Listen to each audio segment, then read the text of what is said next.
Come on, then click the button. One sec. That Latvian glue stuff that you got me off Temu does not work for the beard. Well, I told you need to use the other one, the one that I made you, the natural one. That's epoxy resin. I'm not using that. No, the other one, the white one, the sticky one. Oh, that's salty flavoured. Yeah. I told you not to lick it off. You said that's an ice cream topping. You didn't say that was for beard glue. Anyway, shall we press the button and go live? Or you're already live, just FYI. What? Are we? Yeah. No. How do I get rid of the picture from the top? God knows. Hold on, I should just start. Hold on, I'll start pressing buttons. Hold on, what's this one? Just start pressing buttons, mate. Maybe something will fix it. There's one where you can have music playing in the background, but it's crap music on StreamYard. Oh, yeah. Oh, hold on, my phone's doing that thing again.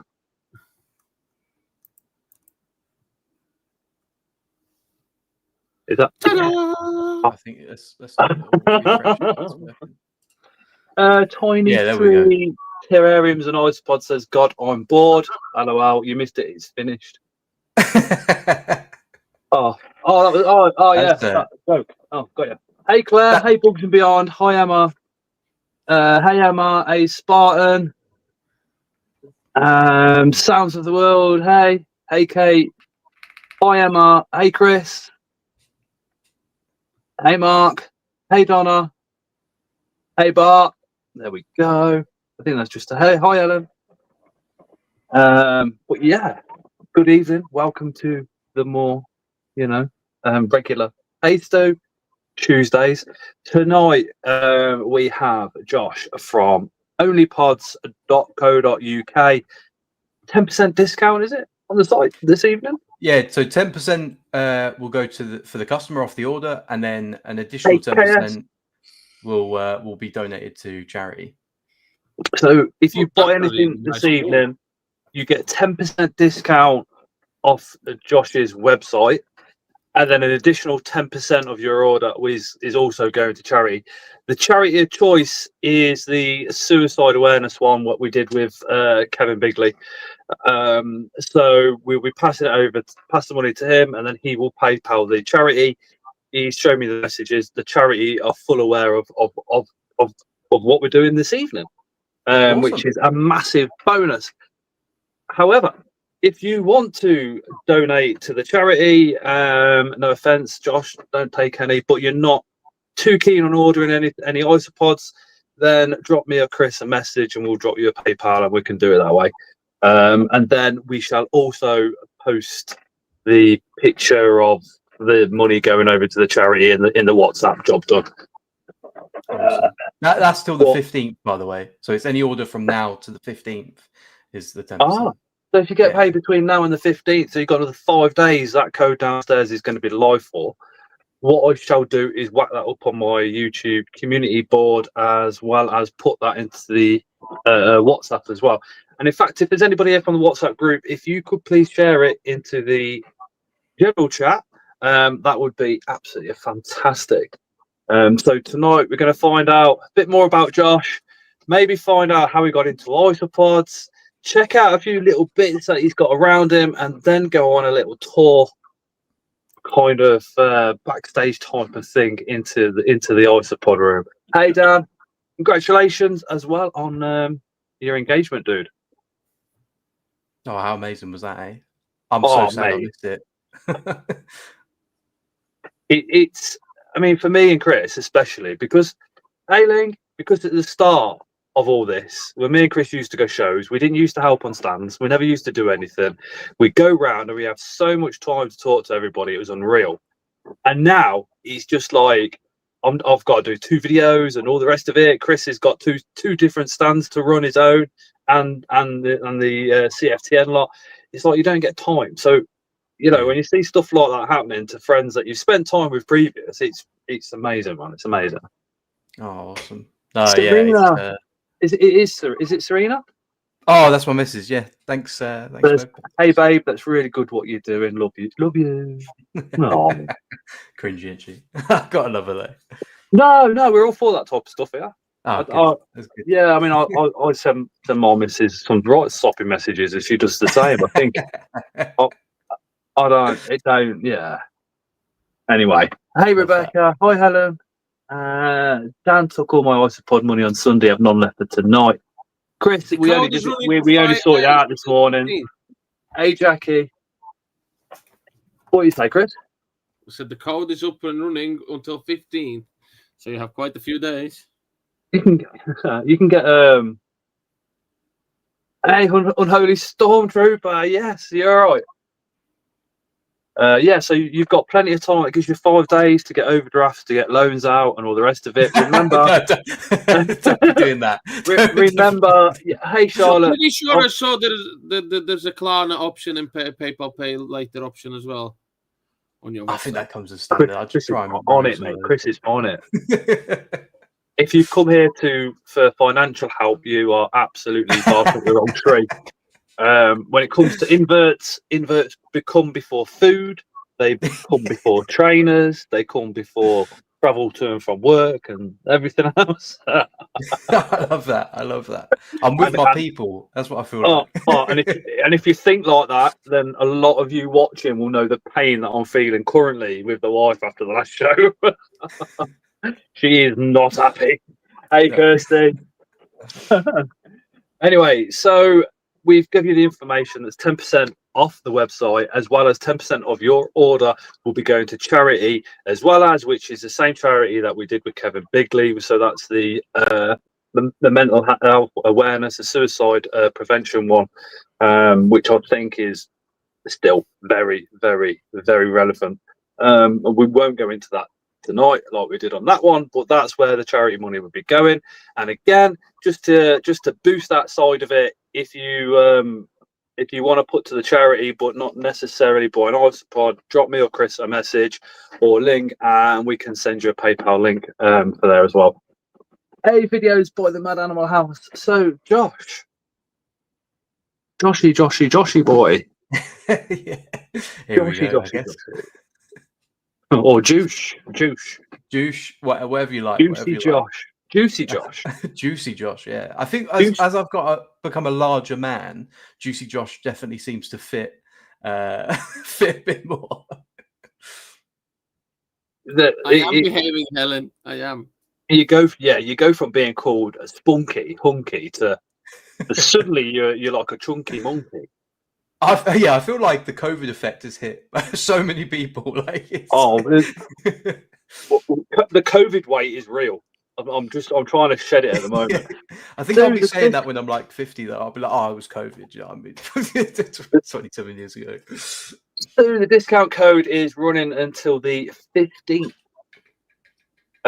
Tiny Tree says, "What is your?" We shall ask Josh, Juicy Josh, some questions in I don't know, in about 20 minutes time. But before that, we'll say, Josh, how old are you? It was my birthday on the weekend, so I'm now 27 years old. Happy birthday! Happy birthday! Thank you. Happy birthday, dude! I can't say what I want to say, but yeah. Hey, Callum. Not 9 o'clock yet. Yeah, come if you are watching and if you're new to the lives, new to Tuesday live anyway. Come 9 PM is our watershed. So if you've got any kids watching, I'd say remove them at 5:02 because Chris marks that 9 PM spot by literally calling me every insult he can find and more that you've never even heard of before, and it can be a little bit sweary. So, with that in mind, if you've got any kids watching, we keep the first hour child friendly. Then after that, we do swear a lot and we do have adult conversations. Josh, how did you, Sunshine, get into isopods? So, it's a real strange one actually, because it wasn't really isopods at all that started it for me. So I've been into ants for ever since I was a kid. Like my first ant colony was, I remember my dad got it for me. We had a a lawnmower in the back garden that we never used, and we picked it up one day, and there was about 1 trillion ants. So we decided to pull all the ants out and put them in those old terrible ant colony things with the gel and stuff like that. Terrible. Oh yeah, Don't use those. Don't use those if anyone asks. So yeah. Anyway, so I've been into ants for absolutely ages, and I'd seen some YouTube videos of like the rubber duckies. What, maybe 2-3 years ago now, something like that. But never really, it's kind of, I was scrolling and I saw, what is it, Worcester terrariums or something like that. I would have seen, someone's made something, or an American Serpa Designs or something. I love Serpa Designs. Yeah, amazing guy. Right? So, oh my god. Anyway, so last year, well, past couple of years, I do some pretty big orders of ants because I'm very unusual. I've been told I'll buy quite a few of the same ant. And then what I'll do is I'll keep what's the one that's doing best, and then the rest I'll offer to people for a discounted rate. Right? It's just because I want a big colony to start off with as fast as possible. Anyway, so as some free gifts, it was actually Caesar. He sent me some just some normal wood lice, and I was like, oh, it's strange. Cleanup crew. I've used cleanup crew before, not wood lice, but I've used cleanup crew, and then that was it. Literally, that was it. Like, I ordered a load of isopods to start. My very first isopods were pretty much duckies and magic potions. Obviously, I'm lucky in the fact that by the point I got in, rubber duckies were a lot cheaper, right?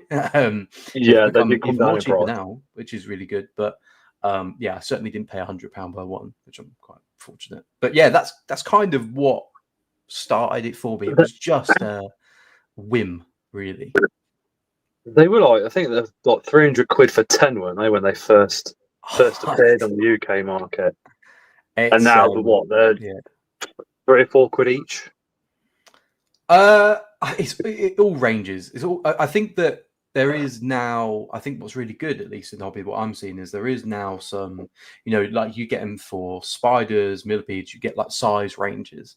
So you're getting the smaller ones, not at the same price as an adult now, right? Which is good. So it means that the prices are all over the place. You'll get, maybe 5 duckies for 25, 35 quid. You'll get 5 duckies for 45 to 65. But really, hopefully, if the seller should reflect that in the size and the quality, and that's what I'm seeing, at least in the WhatsApp groups.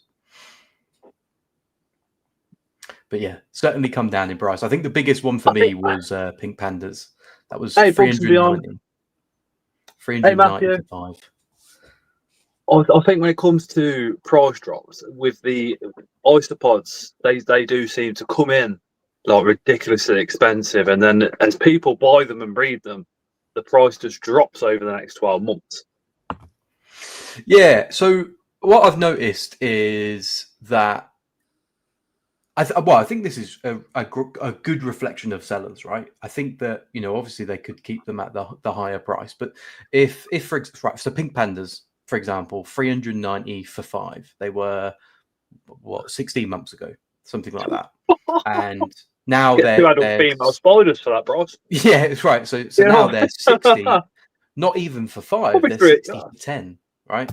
Now, once you get the isopod in, as a breeder, you'll quite quickly realize how fast they'll develop. And the first ones are going to be expensive and drop down because the first come first serve. Yeah, you got to make that money back, haven't you? First. Yeah, exactly. But you'll also notice like stuff like cherry blossoms, or green lasers, or I'm trying to think of lemon blues. Right, these have been in the hobby for a long time, but it's not necessarily now. With pink pandas, they're breeding so fast you can't get rid of them. Whereas these, they do take a long time to breed. They take a long time to grow, and the price doesn't drop as much because of that. And that, like I said, that means to me that it's a good reflection on sellers because they're not just going, oh, well, I've got 1,000 of these, so I'm going to sell them all to 300 quid a pop. I'm actually going to say, look, these are easier species and they're more readily available, so let's lower the price and more people can get them. At least that's what I've seen. Hey, Jade. I've seen similar, and then when you get to know the isopod sellers, a lot of them seem willing to do deals a lot quicker than a lot of the spider sellers. I've noticed that, and like free stuff as well. When you buy certain isopods, you tend to get quite a few little bits and bobs coming through free as well as. But I think with modern technology and the cameras, I think that's helped develop the Isopod hobby, because you can, instead of just seeing a tiny little thing crawling around in a pot somewhere, you can zoom right in on them and then actually see the actual true beauty of them. And I also think, if like myself, the wife has got a chilensis, one spider given to her by a very close friend, Spar Spiders. And it's took her, I don't know, 7 years, maybe 8 years now to actually get one. Prior to that, she'd come with me to a couple of the shows, or maybe she's quite good friends with quite a few in chat and things like that. But when it comes to actual inverts, she's take it or leave it. She's not overly fussed. Mhm. But as soon as she started getting wind of the isopods, just genuinely just cute little guys, that's when her interest for insects, if you like, kind of started. And she's just solely on isopods. She hasn't not got any interest in anything else at all. She likes more UFO snails, but the rest of it, she's just not really interested. She loves a chilensis spider, but the rest of the stuff that I've got in here, the centipedes as well, as she's not a fan of at all. But the isopods, she is, which leads me to think isopods can be a great way to kind of get your family involved, get your other half involved, and with children, they're not going to kill your child or bite them, are they? I think that's the biggest selling point. Is they're such an easy first pet. Exactly, such an easy first pet, and it costs nothing. I mean, so I guess a little sneak peek for anyone that's watching.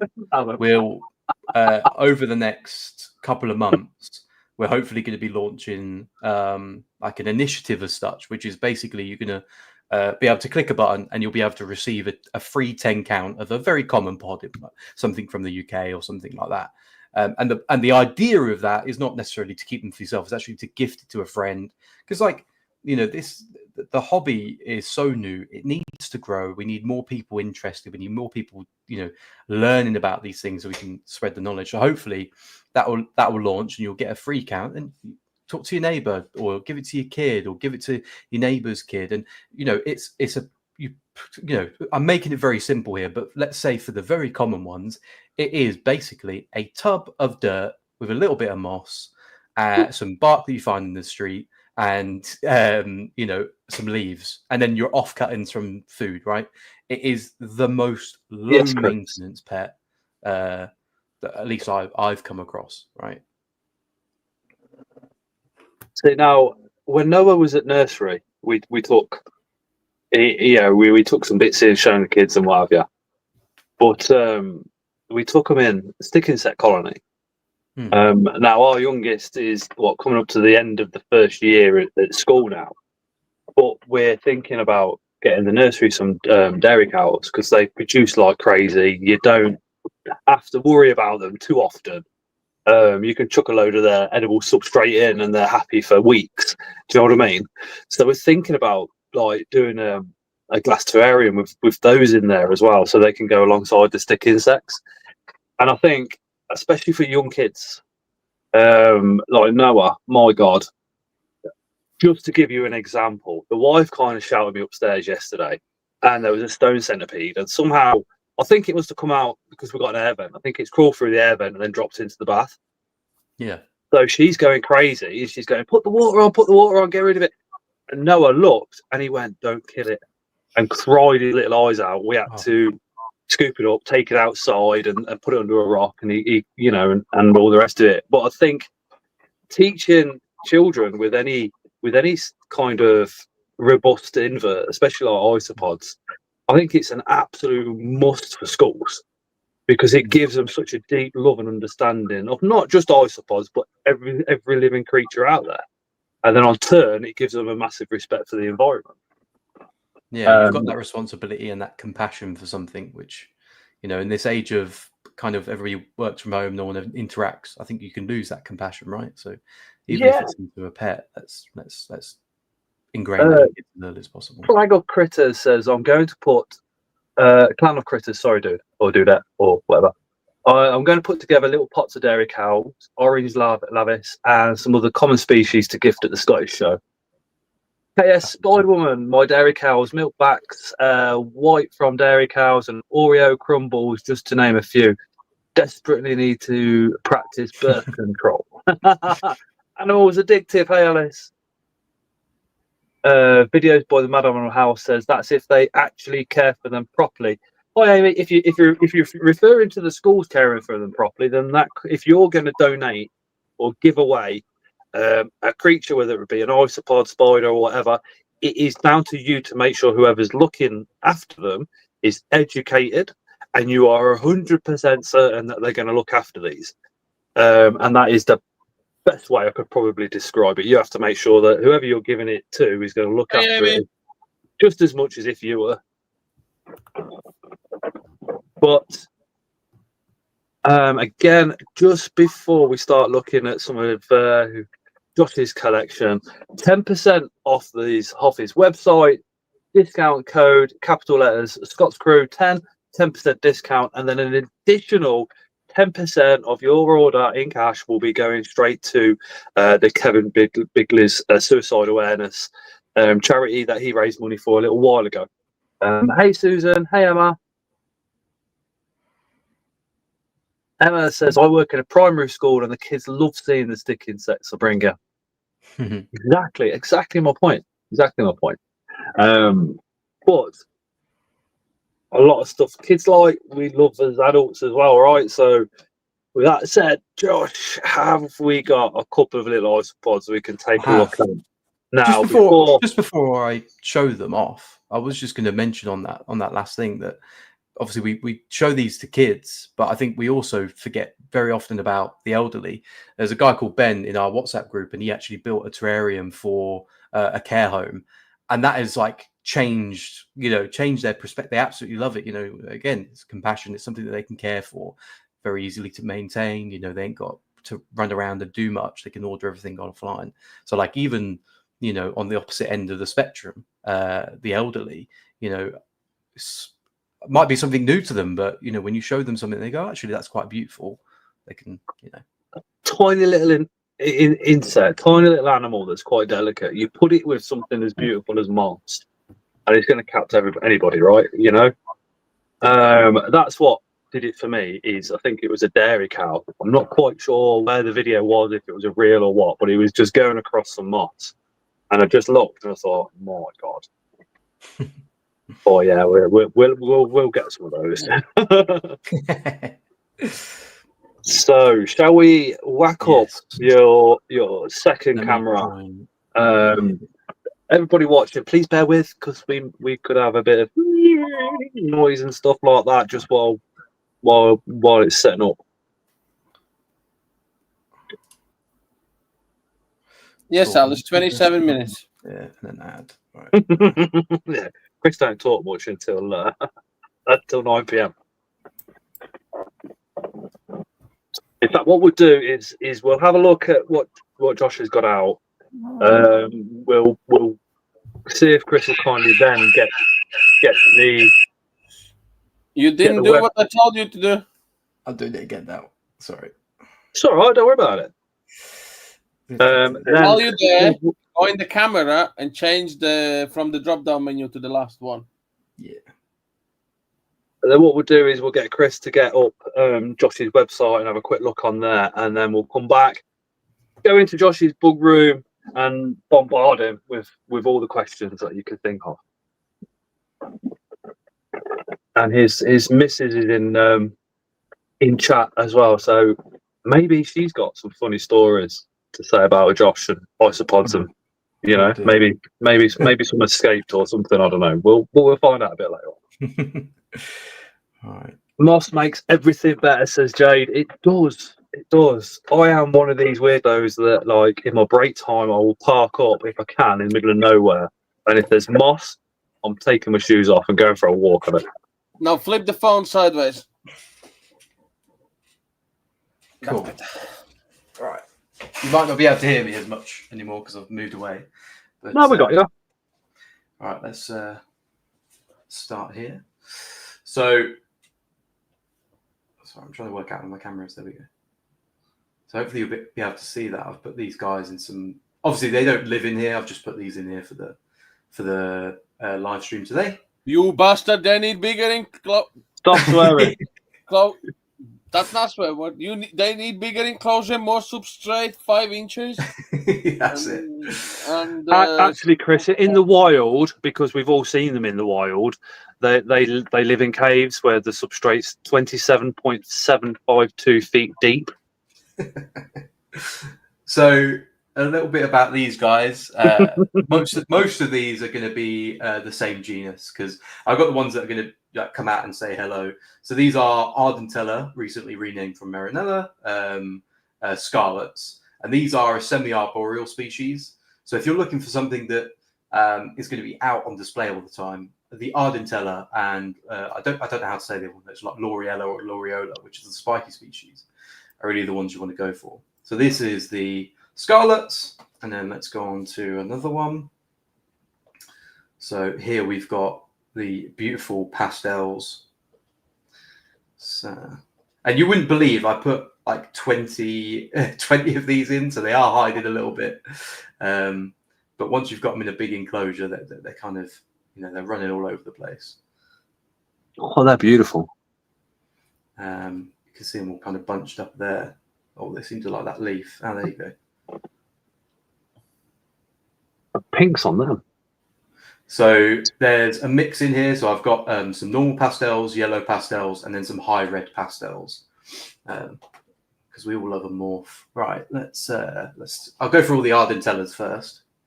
Okay, so next we have got the. This is actually a.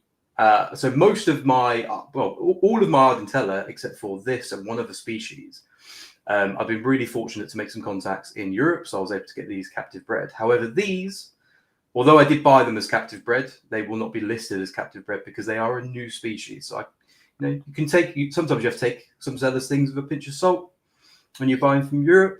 Or the UK, you can never be 100%. Yes, 100, exactly that. But these will not be listed as captive bred. They were found around 4 years ago. So, there is the likelihood. It's just that they're not available at all. These are a really rare species. You won't find them listed anywhere in the UK. What's that? Sorry. How much are they? I haven't quite put a price on it yet. Because they're not available. They're not ready yet. £500. No, they won't be that much. So £499.99. So what I'll do with any new species I got now, whether that's captive bred, wild caught, whatever it is, I have a checklist. It's got to be with me for at least 6 weeks to 2 months. It's got to have bred multiple times, and there's got to be no regular deaths. So these guys have bred for me, but just not as much as I want. They were very hard to get and they were very expensive. So I've just got to kind of wait for that. But yes, this is those. So hopefully you'll see those on the website at some point. And that's it. Right. Now, these are, I would say, an absolute fan favorite at the moment. These are the pink Lambos. Yeah. Fancy woodlice.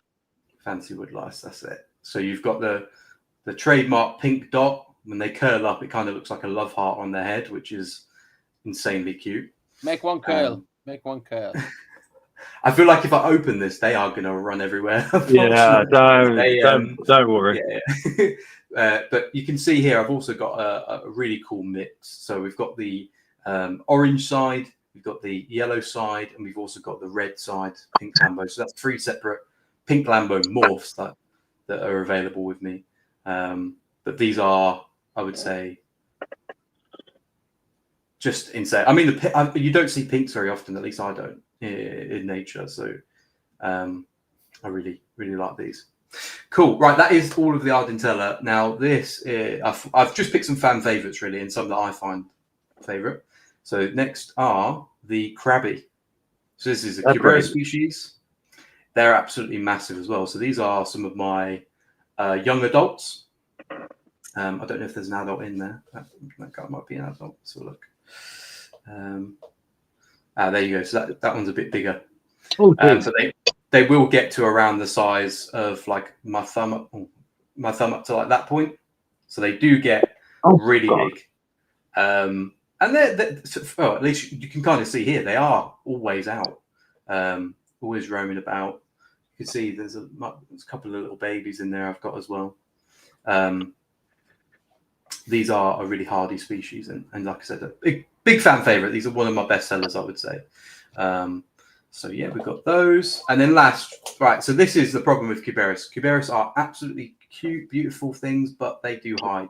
There is 20 of these in here. These are Cuberis rusty ducky. In fact, I'm going to open the tub on this one because they're not going to run away. Do it for the views.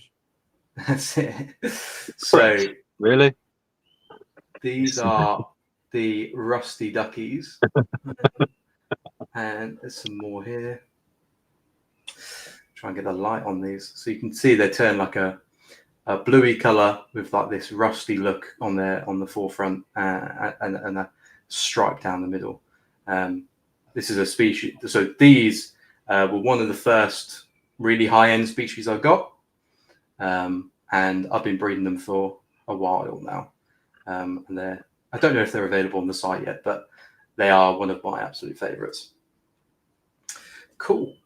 So in terms of isopods, that is it. They're not on the site at the moment. I do also sell things like Millipedes. I also sell ants, obviously. So I just brought an ant here because I've just had to rehome her because there was a bit of mold in her enclosure. And this is a Carabera Castanea queen.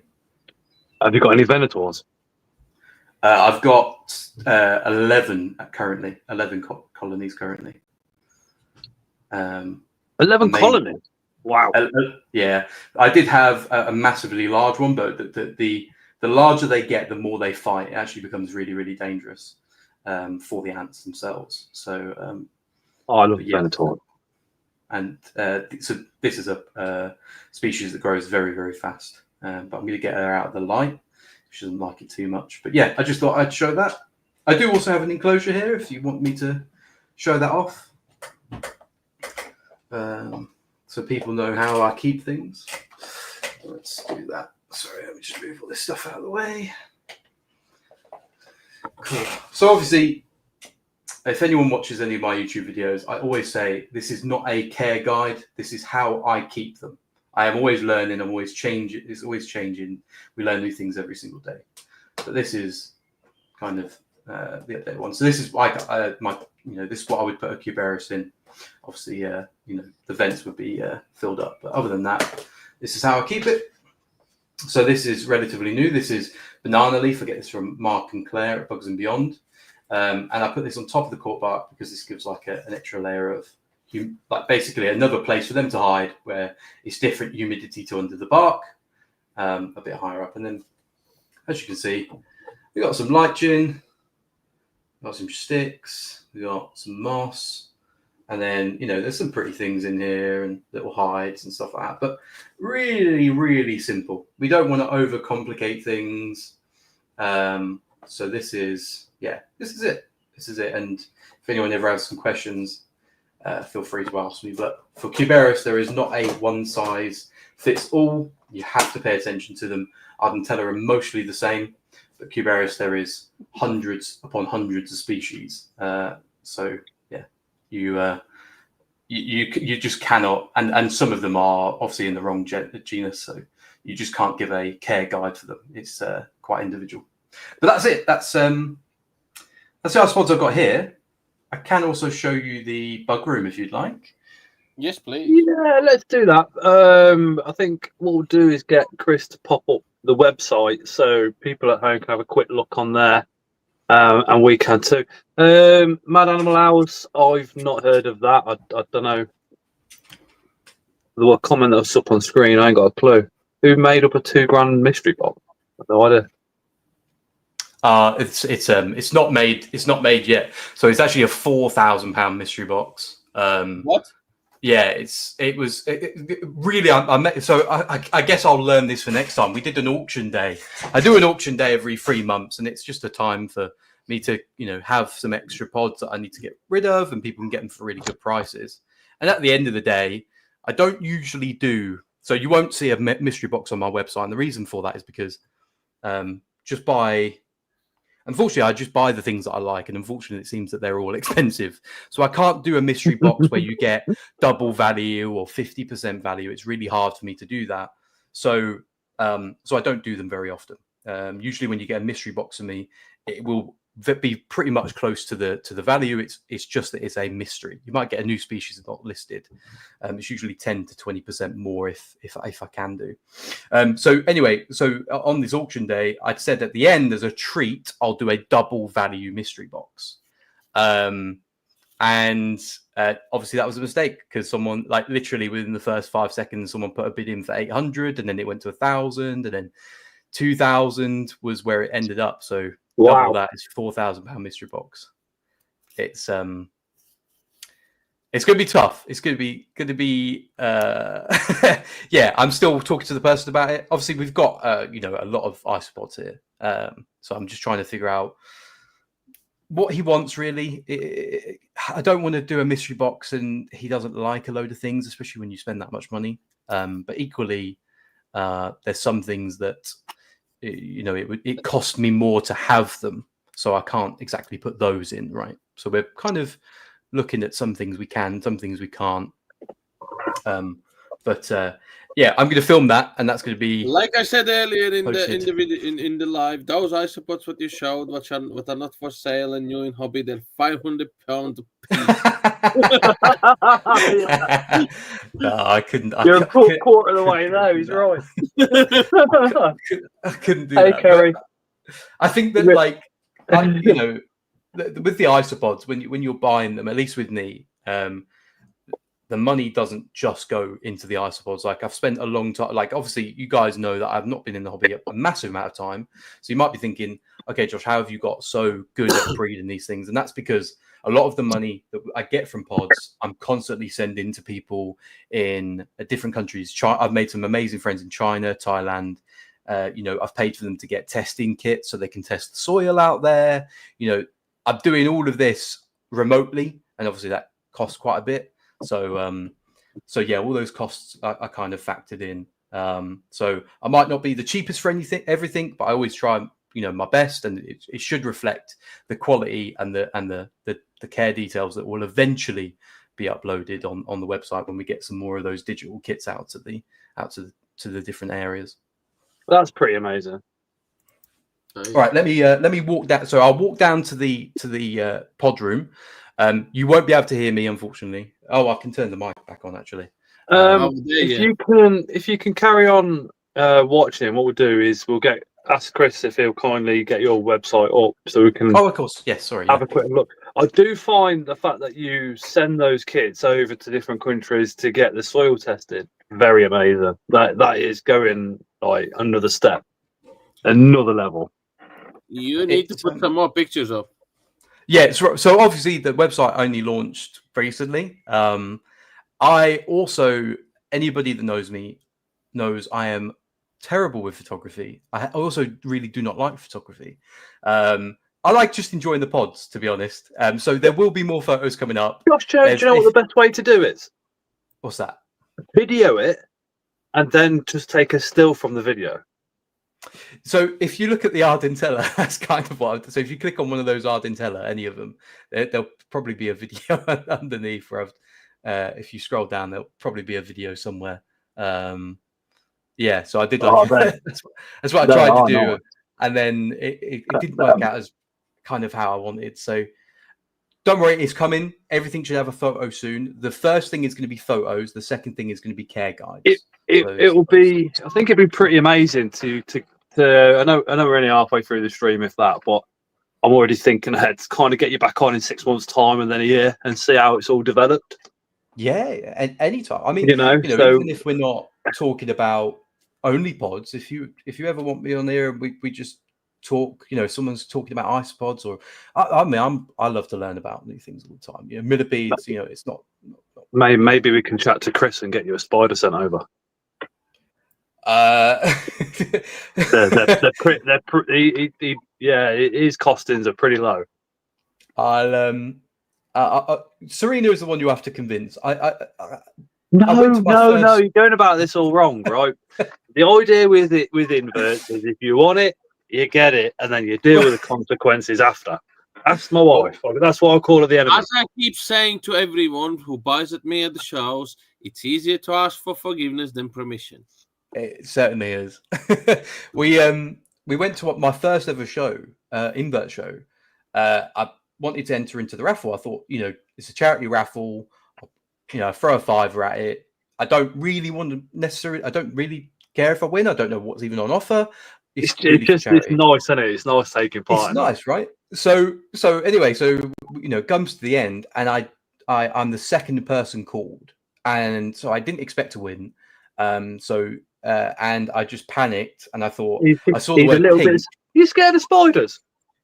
Well, no one asked me this, so I'm looking at this table, and obviously everybody's watching you because they're like, "Please don't pick the thing I want," right? So everybody's watching me. I'm panicking, and I just see the word pink. So I just thought, okay, Serena loves pink. I'll pick up pink. I take it away. I look in the tub. It's a pink Goliath, pink-footed Goliath. So pink toe, nice. Pink toe, that's it. Pink toe Goliath. Apophysis, I think. Yes, yeah. So I kept that for quite a while. Unfortunately, someone that came and picked up pods from me, they said that theirs had passed away, and I had kind of fell in love with this thing, but I just could tell this person was devastated by it. So I ended up just giving it to her for free because it meant the world to her. She's come from a different country, and unfortunately, it passed away. And I was just like, do you know what? It would definitely mean more in her hands than mine. So unfortunately, I don't have it anymore. But yeah. Sure. Can I say? Could I have it later after the live? Could you send me your address? I would like to send you a gift. Sure. Sounds good. I'm excited. One of the reasons I love that man. Very Do you know what? Right, it's going to be coming out in a video, but I ordered something from Chris, and there was a couple of 3D printed stuff come through. Mm-hmm. Now, my Leo doesn't normally take to things like this at all. Like anything animal related, he's not really that bothered. Where Noah will. Noah absolutely loved it. But there were 2 3D printed tigers that move around. Oh, cool. And there was like a fidget cube, so you can flip it. You can do. Both of my boys have been constantly playing with them, and I had no idea they were coming. And I can't believe Leo picked. He says, "Yeah, can I have that one?" Yeah. I was like, "Yeah," and off he went. And yeah, amazing. Toys is just such a great. Again, another way to get people into inverts. You get a pet. Well, not a pet. You get a stick insect toy, and you're playing with it. You're like, I actually. I want a real one. He's got the tiger, 3D printed tiger, which moves around, and then he's also got from Rebecca a 3D printed jumping spider as well. So my next step now is to have him in front of the telly where he's got the tiger in his hand, and get a tiger video up on the telly, and then see what happens. See if he develops some sort of emotional attachment to animals. That would be the end goal. So just on the website there, while you've got it up. So like I said, the photos and the care guide will come out soon. But what's wrong with photography? That's awesome.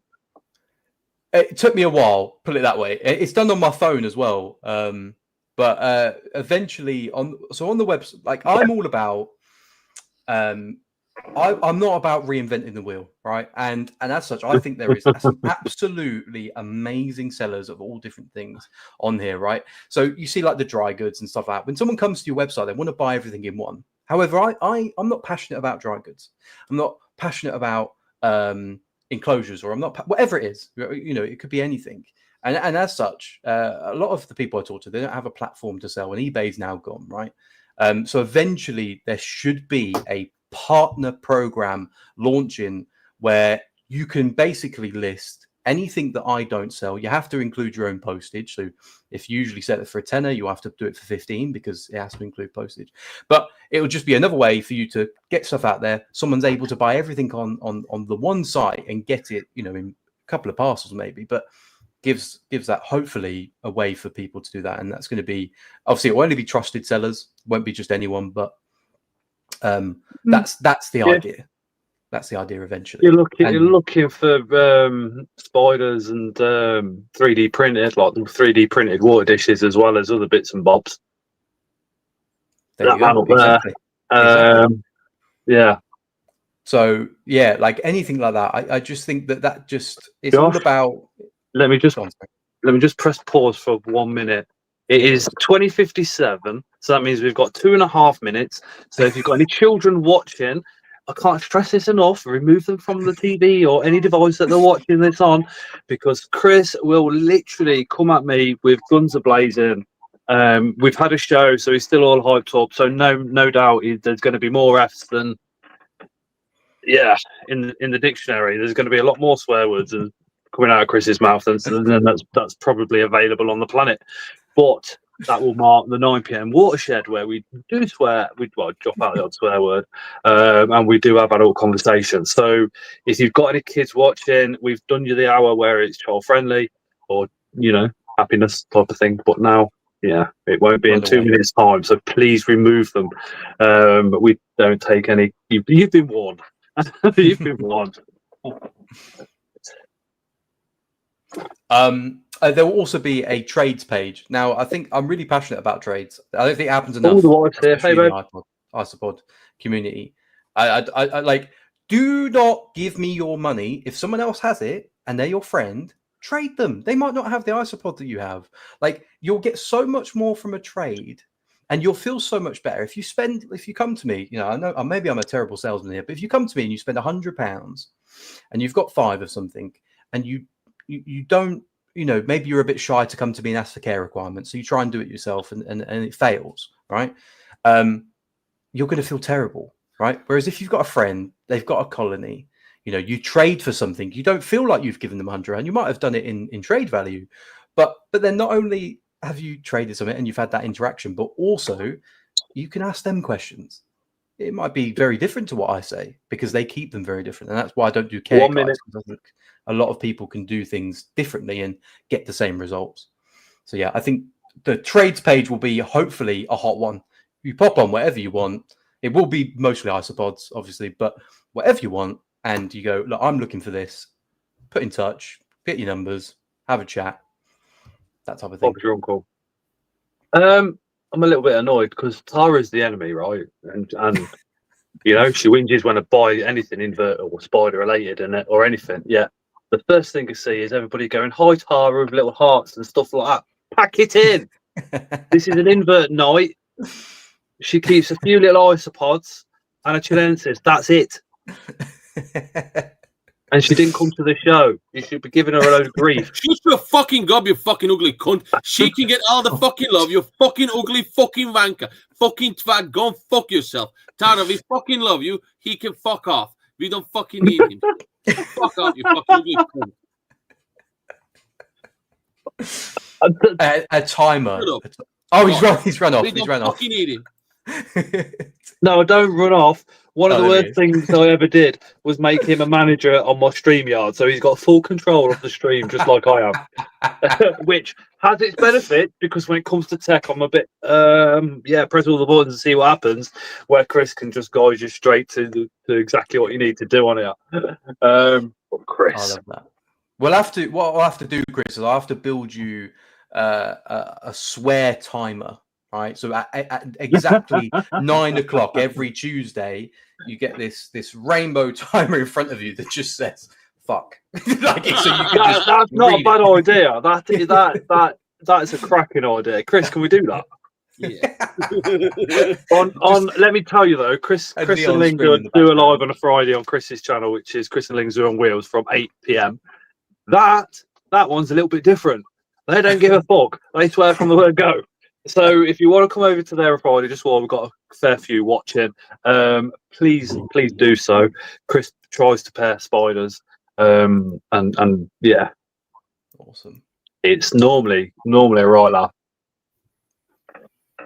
Juicy Josh, Juicy Josh. Shall we disappear from out of the room and go down to All right, I'm going to come the boogie room. Hey, Simon.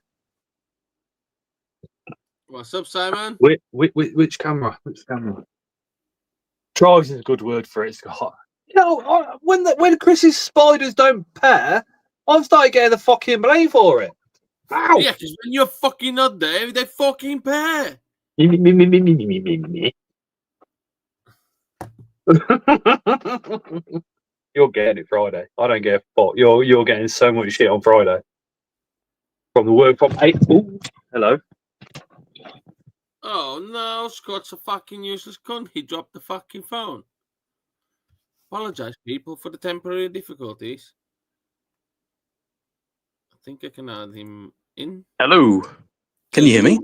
We can hear you. You need to flip your phone sideways for a start. Right. Better. And now I can I wasn't fix you. expecting. I wasn't expecting to show over this, so it is a little bit messy. Don't worry about but we've just just finished. Mate, let me just say about mess, right? When it comes to YouTube and stuff, none of us show the mess that's on the floor. And everybody thinks we've got these really well organised spider rooms, and exactly that is a lived in bug room. That's exactly how it should be as well. So yeah, we've just done the installation. Literally, this has just all been completed. If anyone needs installation doing, the guy gave me a great deal, so let me know. But yeah, we've done this. I'll show you the racks. Here. So as you can see, across the top, this is all of the Ardentella species and the spiky species, and that's because they like it at a much higher temperature. You'll see here, to keep them at around 26. Well, anywhere from 25 to 28 is kind of like where I'm at. If it goes above that, then it won't kill them, but it'll dry out the moss too fast. So we try not to. Yeah, these are all the isopods.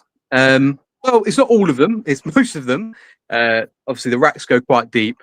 Now, these are the old Ardentella. So if you've watched my video on Ardentella setups, no, I don't use these anymore. But there is still a hell of a lot of babies in here. So we're slowly moving them out. So we've got over here, you'll see all these plastic boxes, these Blarplast that I'm using. Now, over the next 2 weeks, every single one of those will be an enclosure. So this space is going to get very, very small because I've got a lot of isopods that need splitting out into 2 groups. I've got a lot of new isopods that are in old enclosures. So yeah, we should. I think at the moment we've got around 150, and in the next 2 weeks we should have around 300 enclosures. So it's growing pretty steadily, is what I would say. We've also got, we don't just do inverts. We've got gerbils. We've got the Mongolian gerbils, and we've got the fat-tailed gerbils. You might have seen those guys. Let's see if they'll come out. They always love food, so let's see if they'll come out. Snake food. Snake food. Yeah, if I play with their bowl, let's see if they come out. There we go. I'm playing with their food, so let's see if they come on. Hang on. Just in there. Food, yeah. Okay. They're not going to come out. But they've got some like fat tails. If Chris saw me, he'd probably say that they look like something beginning with a C. But maybe it's good to he does Latvian barbecue, so that's probably where they'd end up. So some of the pictures from last year were very questionable with his barbecues. The fucking pigeon. It's not questionable. Pigeons, hedgehogs. So this is the packing station. People out the group chat. He cooks all sorts. Carp. Yeah, so we've got there's a lot to do here.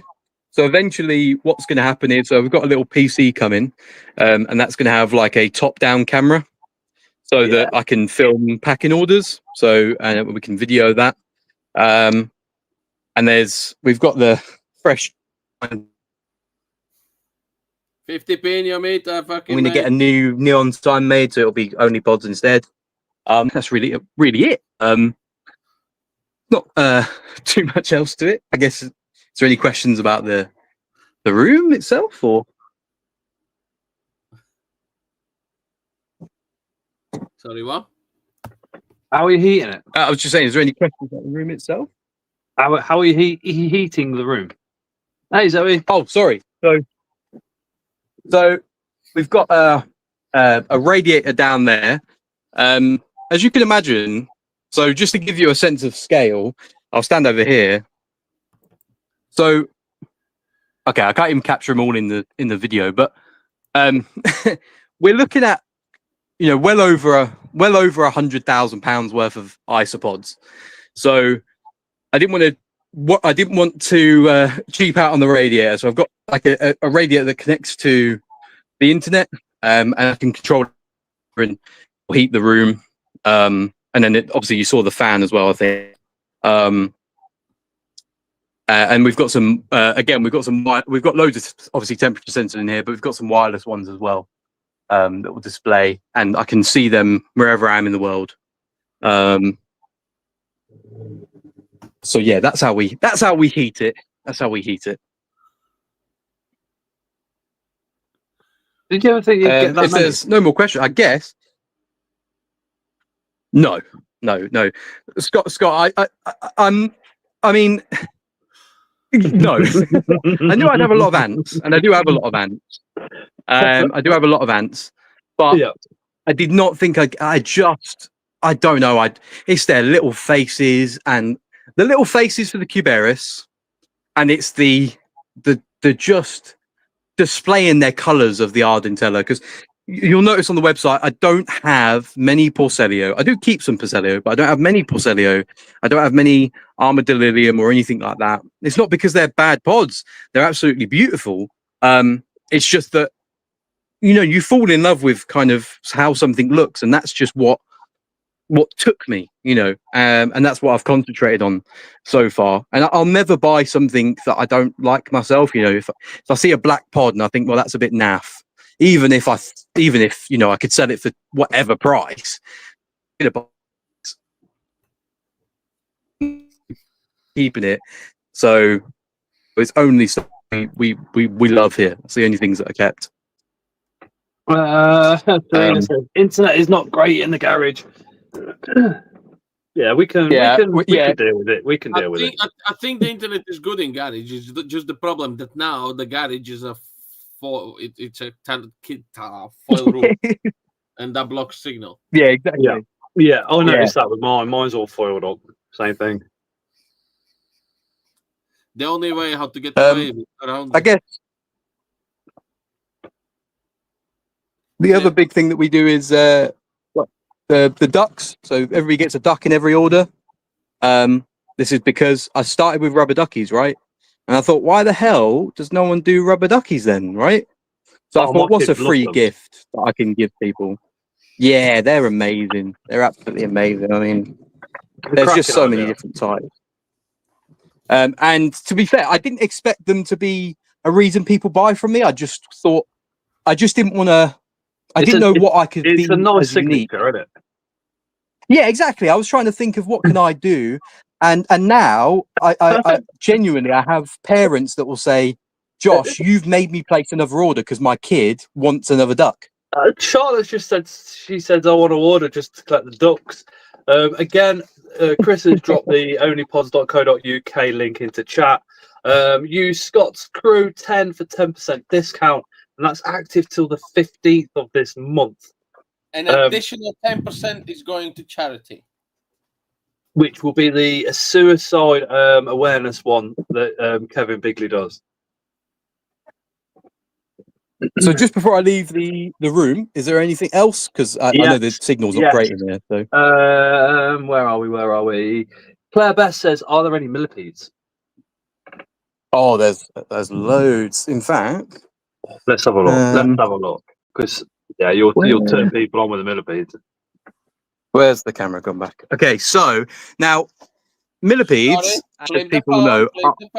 Sorry. Millipedes, as big people know, take care. I don't know if they're seasonal or what, but they don't breed as. They Cracks me don't. up. He's like, turn the phone, turn it now, put the phone. Take these off. So these are some yellow banded millipedes. Now, there's obviously quite a few yellow millipedes, but these are just the set. So I've separated the babies out from the parents now. The parents were getting quite old, and we were starting to see some die off. So now that they were a good size, I've split them out. But there is a ton in here. Oh wow! Absolute ton. So these are going to be a lovely just the fluorescent yellow and black, and they're banded across, and they get really large. So I think that currently there's a couple of yellow millipede spiky ones in the hobby, but they don't grow as big. These grow like twice the size. If I had a photo, I should have prepared a photo really, but yeah, they're amazing. I'm Alice just thinking. Chris is going to have the isopods. Alice is going to collect the duckies. that's the one. One of the biggest challenges to me is I didn't have anything labeled before we moved, so I used to have to go through like 100 boxes to find the right thing, and I still haven't got everything labeled. So, but what we've got here, that I made in the early days was doing exactly the same thing. I'll remember. Yeah, you do for a little while, and then as the collection grows, it's suddenly like, oh fuck, what was that? What is it? And then you end up taking a picture of it and going, who did I buy this off? Going on their website and double checking to see, and then doing Google picture searches and all sorts. We can see these. So I got these recently. These are a UK species.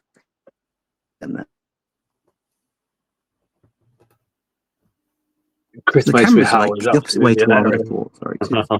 There we go.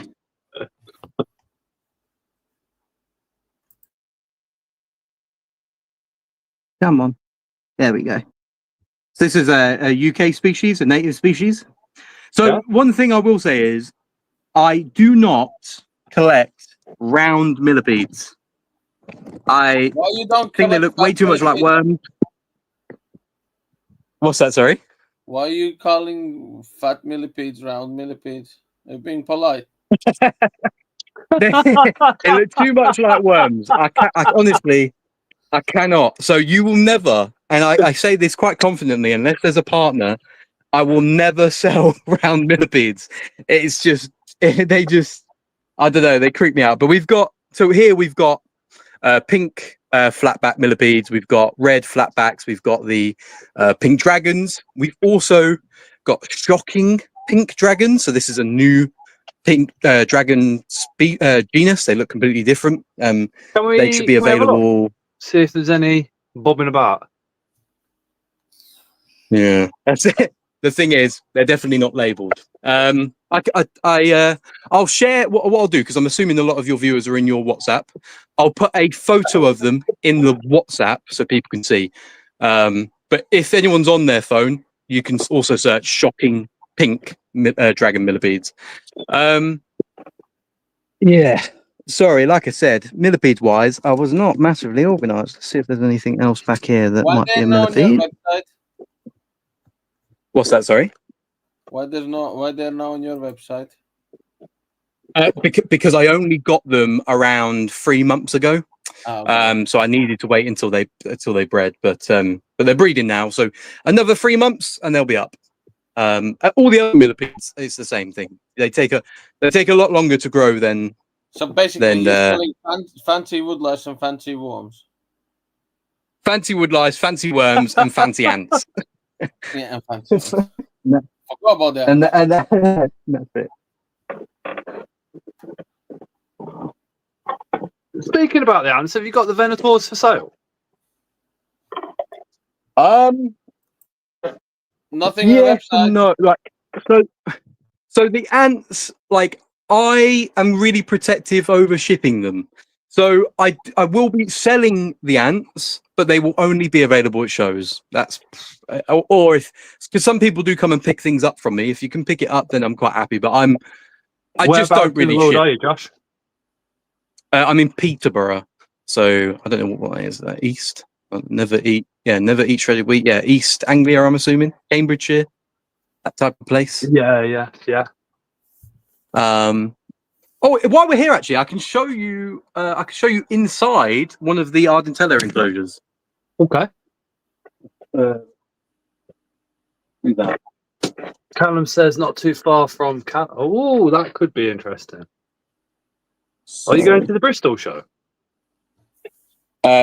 Unfortunately, I didn't understand the whole you have to book it like on the night. So I'll only be doing Mildenhall this year, unless I get cancellations. The best thing to do is speak to. As you guys can see, I'll give you Luke's Facebook. He's the one to ask if any cancellations have come through.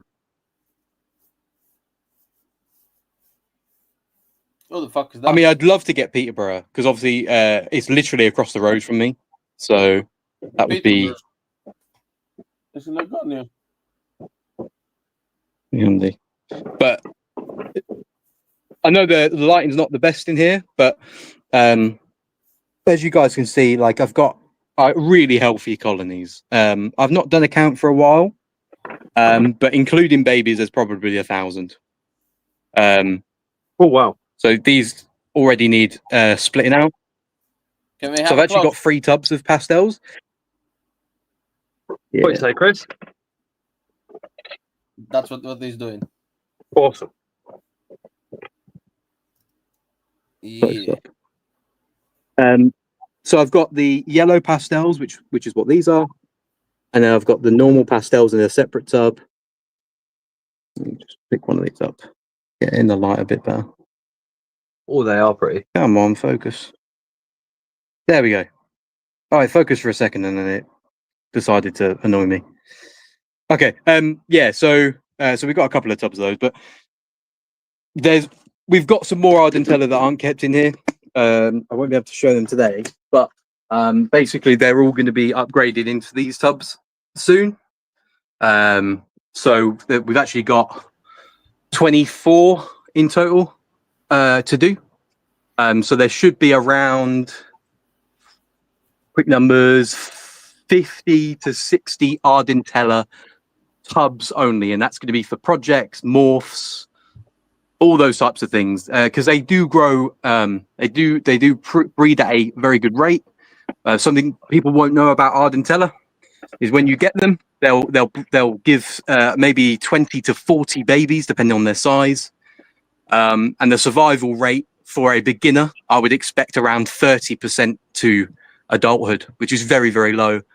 But at the moment, I seem to be achieving around 80% to juvie, and around I would just well, not a lot have got to adult yet. So Luke is awesome, isn't he? What's that? Sorry.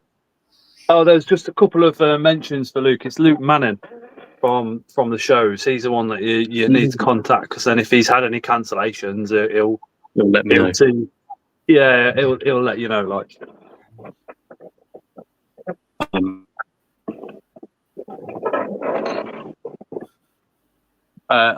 This is I guess a sneak peek name project. I haven't come up with a name for it yet. Let's see if you can see them through the.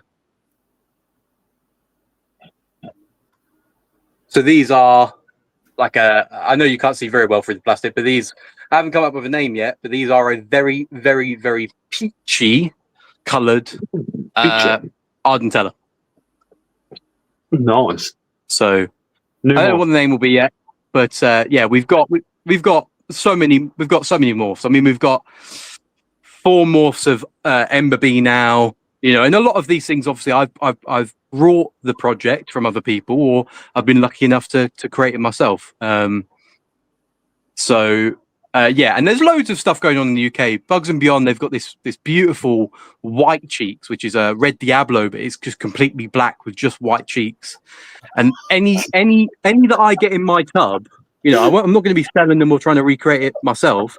That'll go straight to them, because it's really important that we get all of these established in the UK as soon as possible, rather than continuously, you know, importing or anything like that.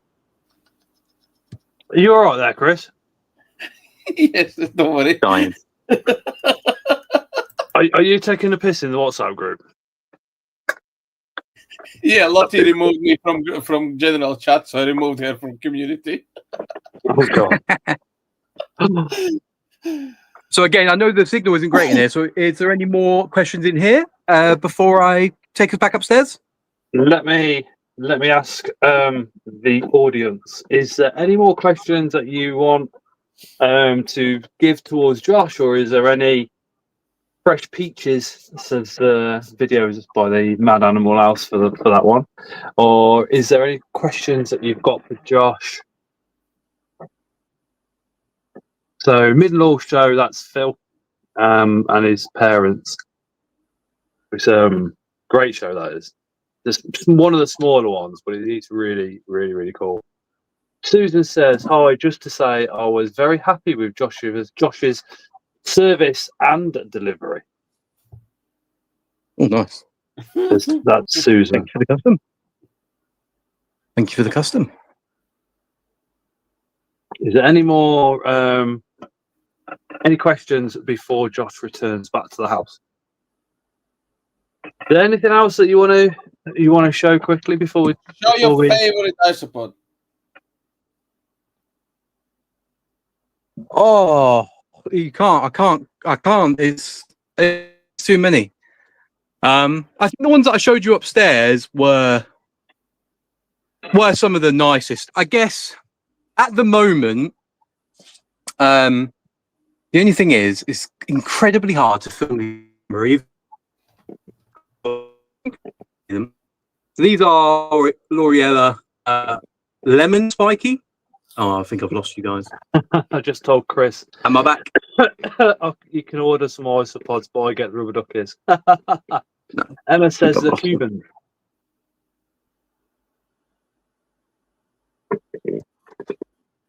Hello.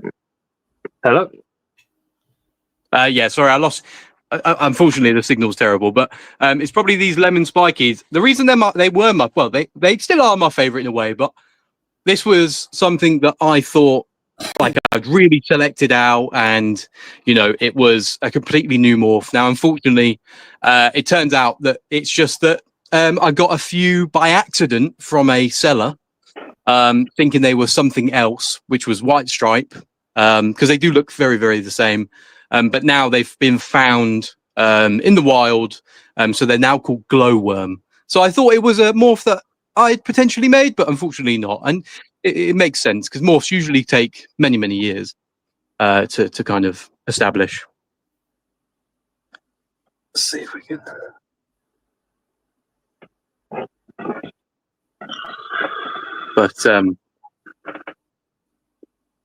But yeah, I would say let's spark. Oops. We've lost you again, Josh. Which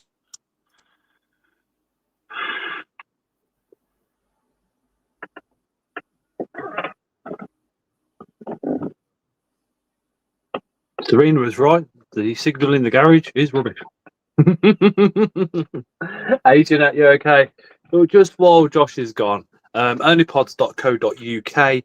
Scott's Crew 10 will get you 10% off your order, as well as donating 10% of the cash value to the charity as well, which is the suicide awareness one that Kevin Bigley donates to. That's the one we've chosen to do.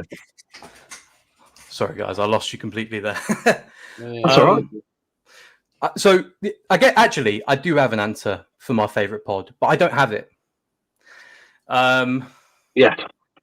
Am I able to quickly share my screen and I can show you guys it?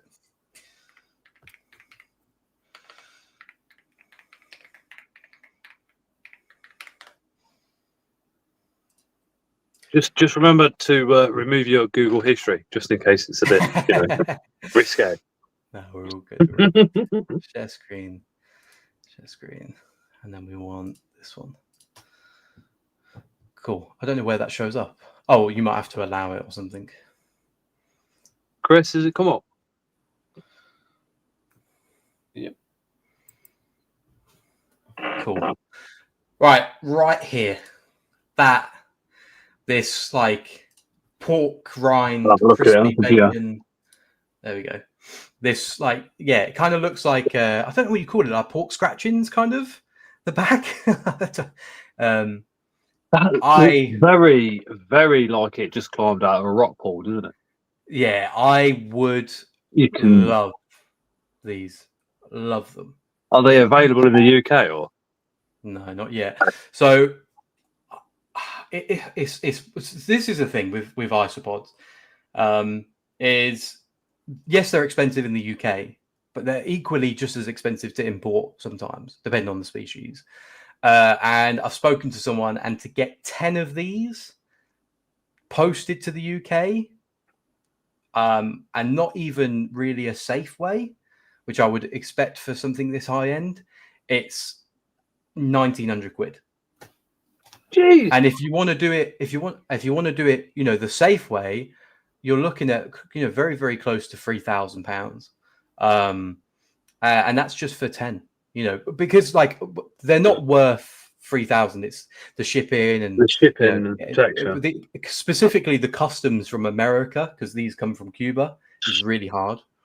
So it would take a lot of money to kind of get them out here. You have to pay a broker and stuff. So couldn't you get several species in that one order? Make it worth. Well, yeah.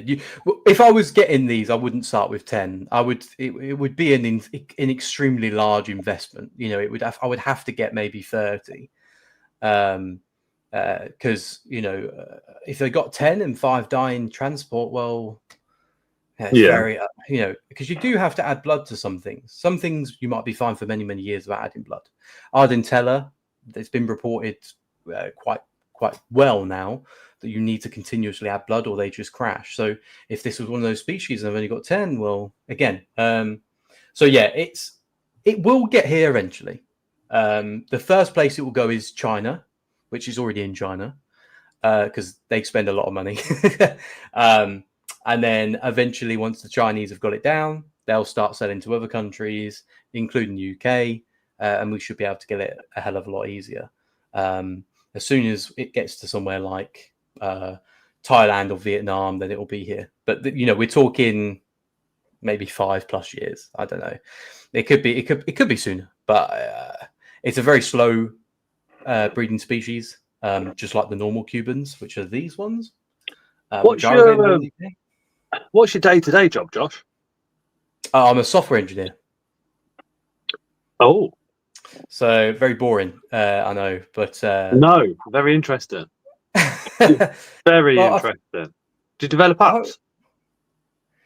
So I'll do pretty much anything. So I'm a full stack developer. I work for a company that does a lot of AI. I can't say much more than that, but they do a lot of AI. But I've done everything. I've built websites for Channel 4, for Big Brother. Wow. I've done a whole range of things. My previous job before even software engineering was I helped a small company set up print farms. This was like so we're looking at 8 years ago now.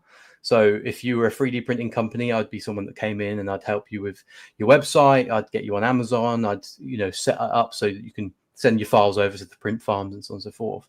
So I've always been into tech and I've always kind of done that thing. But now my role's a bit more boring now. I don't do any games. You'd love my laptop. Okay, is it really slow or is it really good? It's got an NVIDIA GeForce GTX 950M. And the processor is a Core i5 7th gen. As much as I am a software engineer, I'm not a PC person, unfortunately. I don't even know what's in. I know my PC costs a lot of money. What's in it? I have no idea. In simple terms, Scott's PC is fucking up the fucking rubbish. It was 150 quid. Oh, that's good. 9 years ago, second hand. Well, I mean, it's doing the stream. No, it's not. The S23. This is the S23. I used to stream on the laptop 7-8 years ago, but now it's just not. The camera and everything else is just, no. Phones are so powerful now, though. I can't I've tried it. I downloaded software to do editing once on the laptop. Yeah, it didn't work. It just said, yeah, too much. I wouldn't have. I think so. I've got I think my PC cost me like $2,000. I don't know what's in it, but I do know that when I'm editing videos, even that takes like an hour to process at the end. I'm like, yeah, that's the issue. I can't imagine. So I can't imagine another video card because the video rendering needs fucking higher video cards. There you go, Josh. You need to employ Chris. There you go, Chris. Quite happy to have you over and maximize the efficiency of my PC whenever I genuinely don't know. I could figure it out, I guess, but it's not my passion, if that makes sense. Well, the app development, I'll probably message you and have a quick conversation to see a costing, not for myself, for a business. That.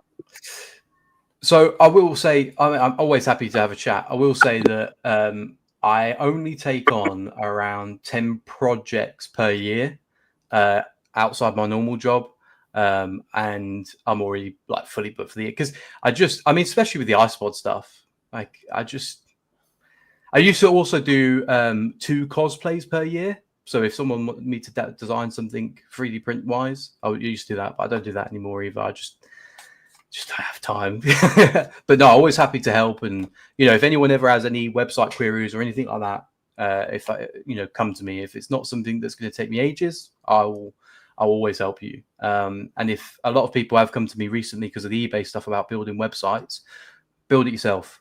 AI is out there. I know it's scary, but it's so bloody easy now. Just roll you back a little bit. Cosplay. Yes. Yeah. Is it LARP or anything? I mean, most people would ask me to design a gun or an axe or, something simple as such as like cat ears. I also did like production print. So I worked for Dyson for a small period of time. Funnily enough, it was making car seat belts, not anything really like vacuumy. They were doing some promotion with Volkswagen, and they wanted some seat belts designing. But kind of anything. Unfortunately, I think about 4 years ago, I really lost my passion. I lost my passion for it. I'm not sure why. I know that I'm a bit. I've got I've got a test right here because they think I've got like autism and ADHD. Maybe it's that. You they are superpowers. They are superpowers. Yeah. So, but yeah, any questions? I'm always more than happy to help with anything anyone has. If I know it, I'll tell you, and if I don't, I'll tell you. And if you want me to find out, I'll also do that if I can. Do you know what I mean? That's the way I kind of, or I'll point you in the direction of someone that already knows. But yeah, sorry, I'll stop sharing my screen now. But yeah, that right there is just absolute coolness. This is also very cool, but I think there's only a few in the world of these at the moment. They're found in like one's very, very small location. I think a Polish guy has them documented. I think that they're probably quite endangered. There's also some other endangered species. The very sad news is that obviously I know the hobby for Isopod is only 7 years old, but we're already having, some unfortunate ecological impact. Some isopods are now no longer found where they originally were because overhunting. It's not necessarily the UK's fault because I think our hobby is quite small still, but it's obviously a lot bigger in places like China and US and stuff like that. How much would you sell the Venator colony for? Because you're only an hour and Peterborough town centre is 1 hour and 26 minutes from me. If you're looking for a new colony, just message me. Shall message you because there's a potential in August. Yeah, whenever. I mean, I never try and get loads of money, so I'll probably just give you one for free if that's all right. If that's all good. As like I don't know, thanks for inviting me onto the stream, maybe. Tristan says, what would you consider the largest land isopod? Would you say Hoffman Segi? Oh, one now. Well, no, the Hoffmannsegge are still the largest in terms of full length. So they're Europods and they're Pleopods. Can't remember if I'm getting that quite right, but kind of like judging a wingspan on an isopod, they are the largest in terms of pure body size. There's some competitors out there. I haven't seen some things in person, so I wouldn't be able to say definitely. But you've got the Megalodon, which hopefully the Megalodon kind of that gives the impression it's going to be about 20 foot long. Yeah, no, it's not that big, but it's pretty big. There's the giant T. So I told you the crabbies get to like that on my thumb. The giant T, a little bit bigger. Apparently as adults, again, not something I have. So there's some competitors, but in terms of what I'm going to call wingspan, Europods to Pleopods, Hoffmannsegge, as far as I'm aware, are the largest. Where's your missus, Serena? Serena. It's not that bad. I have lots. Oh, trying to get Josh into tattoos. Serena, seeing as you're here in the comments, what's the most stupid thing Josh has done with the isopods, or the most funniest, or the most tragic? Has he ever made? What's the biggest cock up he's done so far?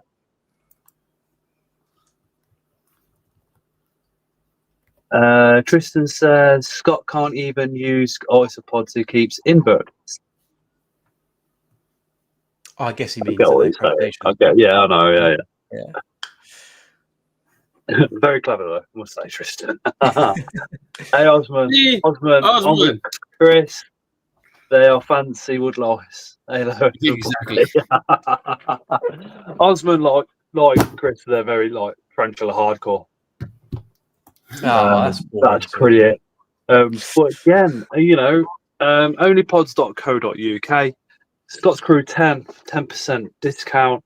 That discount code is available and up and running until the 15th of this month.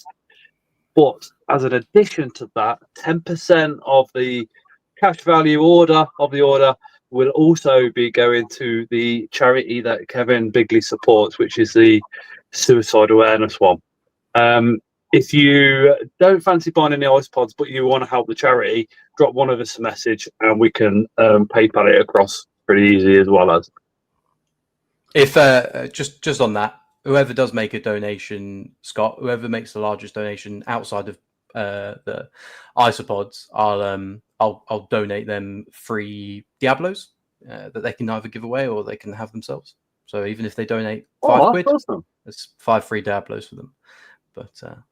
So if you want to donate, like bypassing the website as to speak, if you drop myself, Chris, or Josh, or if Link's still around, or Link, we can give you a PayPal link with all the proof that you need to see that it's gone to Kevin, and then Kevin is obviously going to drop all the proof you need to see that it's gone to the actual charity as well as happy days. That's awesome. And whoever makes the largest one gets some Diablos. Yeah, which they can keep away. Yeah, Serena's comment, unfortunately, is a bit boring. I probably don't tell her the mistakes, if I'm honest. But yeah, she's given away some very expensive pods when they were supposed to be a lot cheaper. We were at the show, and I think it was White Skulls. So White Skulls I had a deal on at the time. I was doing them for 85, I think, for 5, which is obviously quite good. Or maybe lower, I can't quite remember now. But Serena put some of the lemon spice in. Hey, Jason. So, a couple £100 mistake there, but they got the free pods, so it works out in the end. Oh, Jason keeps ants. He likes the ants a lot. I've got. So these are like some of the ants behind me. In fact, hold on 2 seconds. Okay.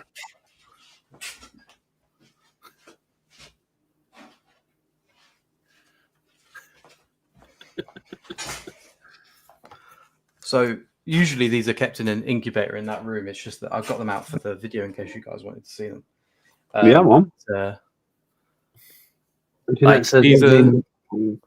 These are all the ants that I have for sale. These are all beginner ants. So if anyone wants some beginner ants, I've got plenty of them. They're all different Camponotus species.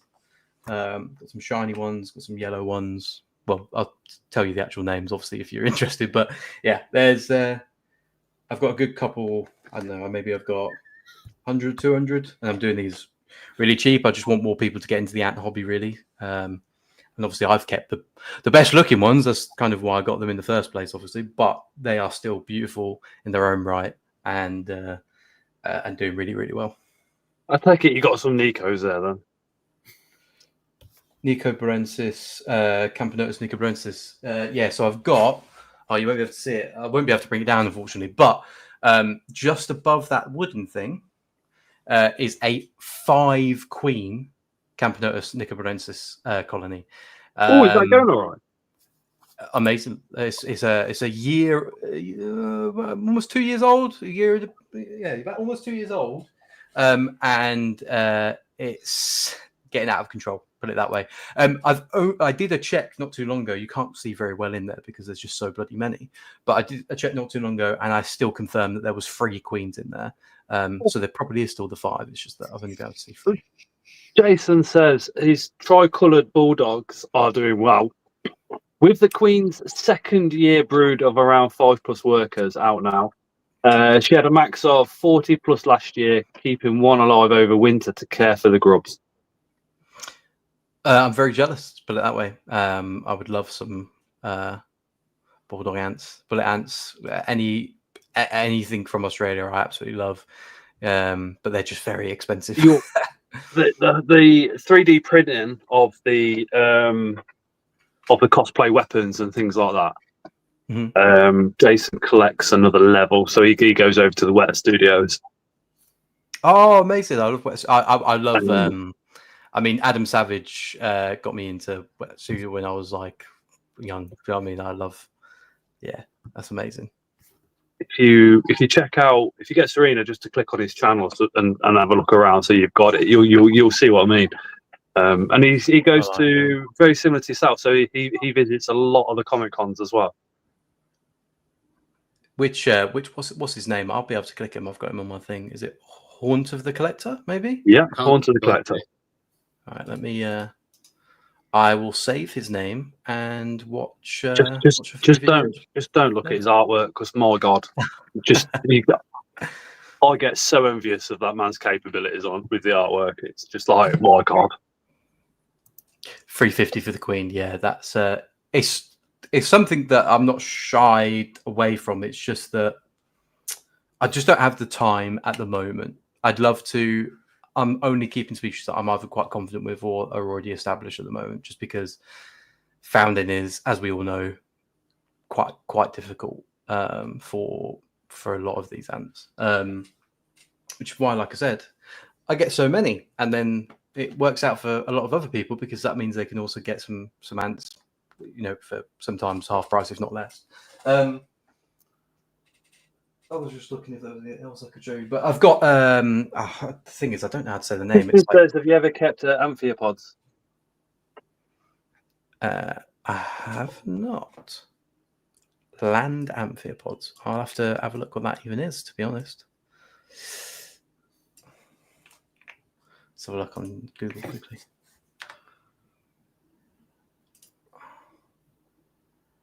Oh yeah.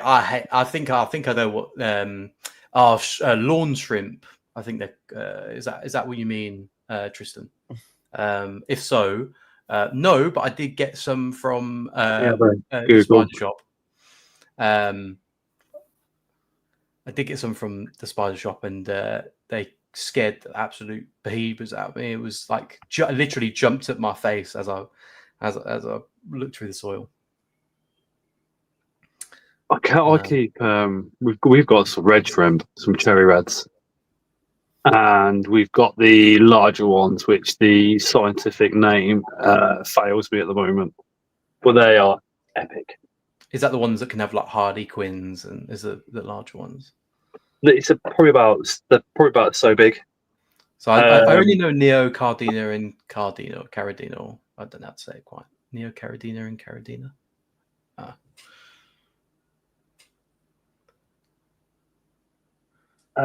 Let me have a look. Jason says been very lucky with this year's queen, as she's very sturdy and kept the brood well. Tristan says, I know almost nothing about the land amphipods. Some people breed them.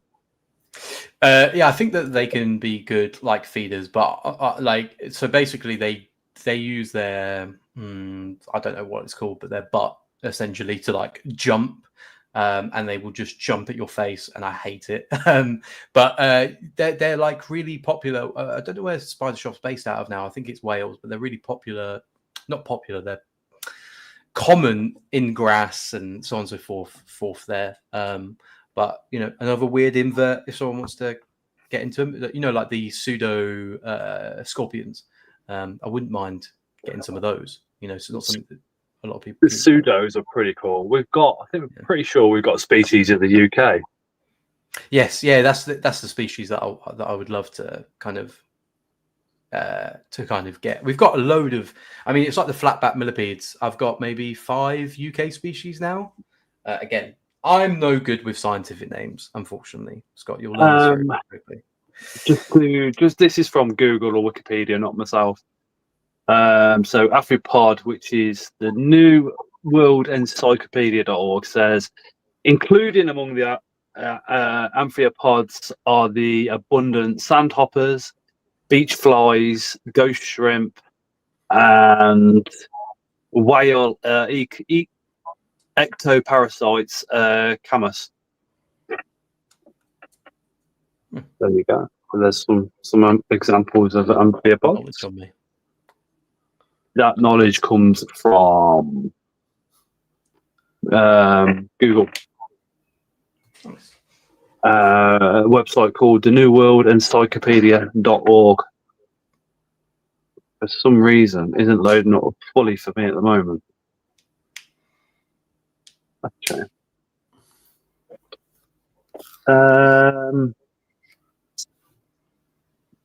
Videos by the Mad Animal House. I'd love some of the pseudo scorpions. Yeah, they are pretty cool. Josh, what's your YouTube channel? What's that about? Oh, Chris, can we get it up? Can we get Josh's channel up on Screeny Weenie? I don't even know what the fuck is it. Chris is currently being a naughty devil in the WhatsApp group chat. Winding them up. Yeah, literally. Gotta have a laugh, man. Yeah, of course. What's the name of the YouTube channel? Is it Only Pods or just Fresh Juice? His picture is a bottle. That's correct. Yeah, a bottle of juice. Or fresh juice. Yeah. So like on the YouTube, this content is gonna switch slightly away from unboxings and more towards the care setups because they're going to be linked to the website. But I'm still going to be doing unboxings. I love all the sellers we have in the UK. I've got a load of stuff from Micro Exotics. I mean, the terrarium that I've got just behind us, a little fish bowl thing. Madam. Yeah. Bugs and Beyond. I've got a massive. Like mystery box coming from them. It's just, I think that, I guess it would make sense for me to just have my own stuff. But to be honest, like I think so many people are so talented. I'm not going to be selfish and just be like, oh, just come to me, because I think like some people are doing some amazing things, and showing that off. I'd love to inform people like this is out there. Go and have a look. Like it might help. It might help you. It might fix things. Have you got? Is there any music on there that's copyrighted or not? No, I did make a song though. You see that Isopod Care song? I made that. Is the setup and care tips one? Is that no music or anything like that? Yeah. It's public. I do it through Clipchamp, so all the music is public domain. Okay. Do you want to click on that one, Chris, and just play like about 10 seconds?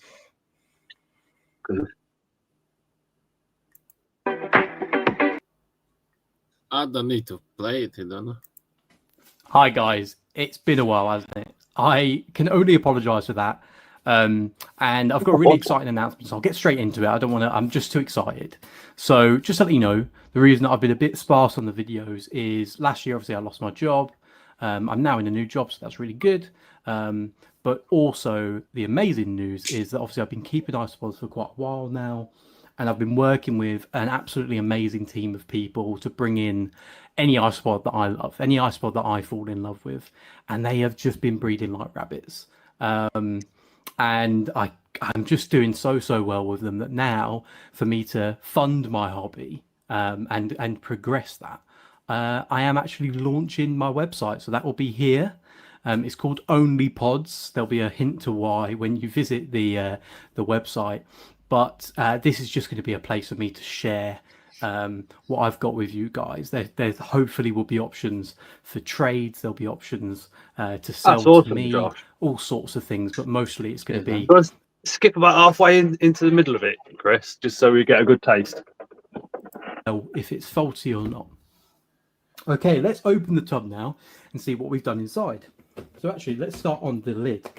So the biggest thing and the biggest stumbling block I think that a lot of beginners fall into is they're trying to get their humidity up, so they're spraying the soil so much. This genus of isopods does not really it doesn't really appreciate wet soil, it seems. What you really want is humidity in the air. Okay, and I've tried many ways of doing this. You've got misters, you've got fog machines, you've got all sorts of maybe not a fog machine, but you've got all these different kind of tools that are quite expensive. So the cheapest way I have found is getting these awesome sponge, this sponge pad in here. You can buy it from Tesco's, B&M, that's a fucking brilliant idea, and it's relatively cheap. The one thing I wanted to save money. Rather than having like a mister in each tub, I was just like, what could possibly add humidity? And I think the term is like it adds it through capillaration or something like that. But it's also, if your moss dries out, I found that the little holes they also lay the babies in now, which is insane. I never even thought of that.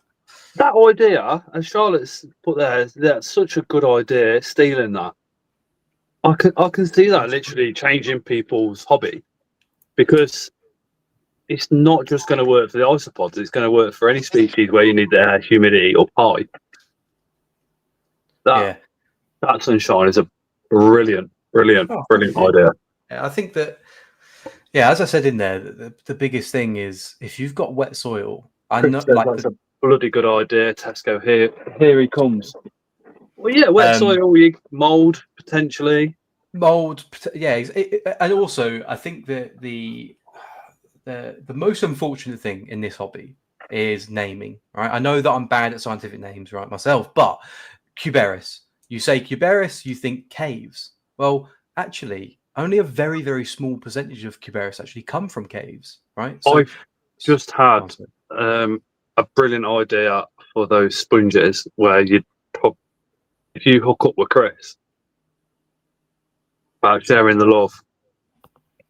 I'll tell you afterwards, and you two can do what you want with it. But yeah. So the Cuberis only like 20-30% probably come from caves, maybe even less, right? A lot of them are found in really dry areas. In fact, there's one species of isopod that I can't tell you about yet because it'll be released soon. But it's a nice species. But basically, what happens is it's between two mountains, and when the fog comes in, they run because they hate the moisture. But they are Cuberis. They look like Cuberis. So you would think, well, I've got to keep them wet. And that's the biggest failure we have is the word Cuberis, because it gives you, if you think of Porcellio, you go, oh, it's all dry. Yeah. And to be fair, that's pretty spot on. This is something that I think affects every genus, is as a care guide. And you go, oh, yeah, I'll keep them like this particular genus. And it's like people that keep a lot of inverts and done their research will say, well, hold on a minute, you can have one species in the genus that's absolutely drenched and another one that's in the same genus that's absolutely dry. So I think that just points towards, again, just making a bit of a point of it, that species specific care is and that's why I on the website you'll see it should be for all Cuberis there is "this is coming," and that's because for Ardentella I can say with some certainty how to keep them because of there is a smaller genus, and except for Yellow Panda and Shadow Warrior, which like things a bit cooler. Other than that, it's pretty much the same, right? But Cuberis is not one genus. It is multiple genus. It's a placeholder. That is all it ever was supposed to be, and that's all it is now. It's a placeholder until we find something better. And even then, as you say, once we've got that into its right genus, one species could be kept completely different to another. So you've got to do your own research. And I guess this is a question. This is a question I get the absolute most. There's two questions I get a lot, but this is one I get the absolute most. Is Josh, okay, you're getting a new species. How do you figure it out? And you might see, obviously, from the website, there's a lot of. Go on, sorry. I get a little bit frustrated with that one because everybody with any animal, any invert, it's like, how do you figure it all out? And it's like, well, the care is pretty straightforward. If you want the temperature, look at exactly where they come from in the world. Mm-hmm. And then just look to see if that species is arboreal, fossorial, terrestrial, or even a mixture of all three. Yeah. And then look at that humidity as well. If you're not looking at breeding, you can then go, well, what's the average, and use the average temperatures, the average humidity, and keep them at that. But if you're going into breeding, sometimes you do have to look at weather seasons, dry seasons, yeah.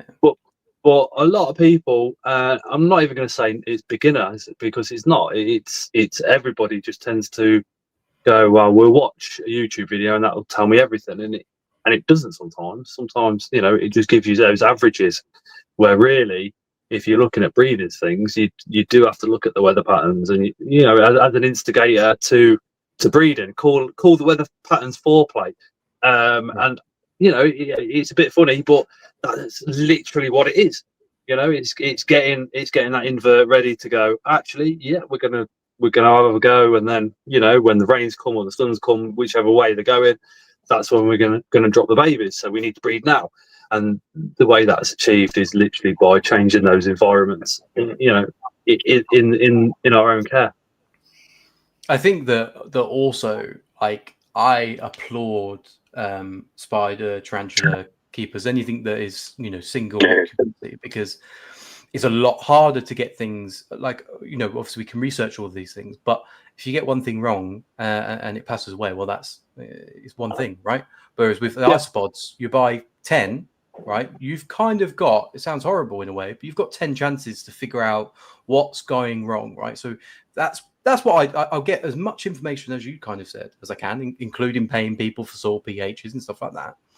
And then I look in when I first get them, I'll check them every week, and I'll go, okay, well, are they more on the dry side? Are they more on the wet side? Okay, they're all on the wet side. That means, okay, I need to add a bit moisture because really I want them in the middle. They're all on the dry side. Okay, well, I've got them way too wet.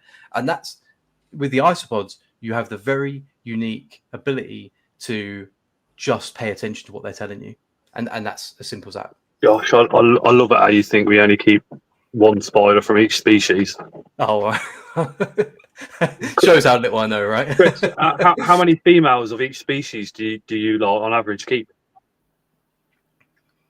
On average, well, depends on the species. Try to keep at least 5. Okay.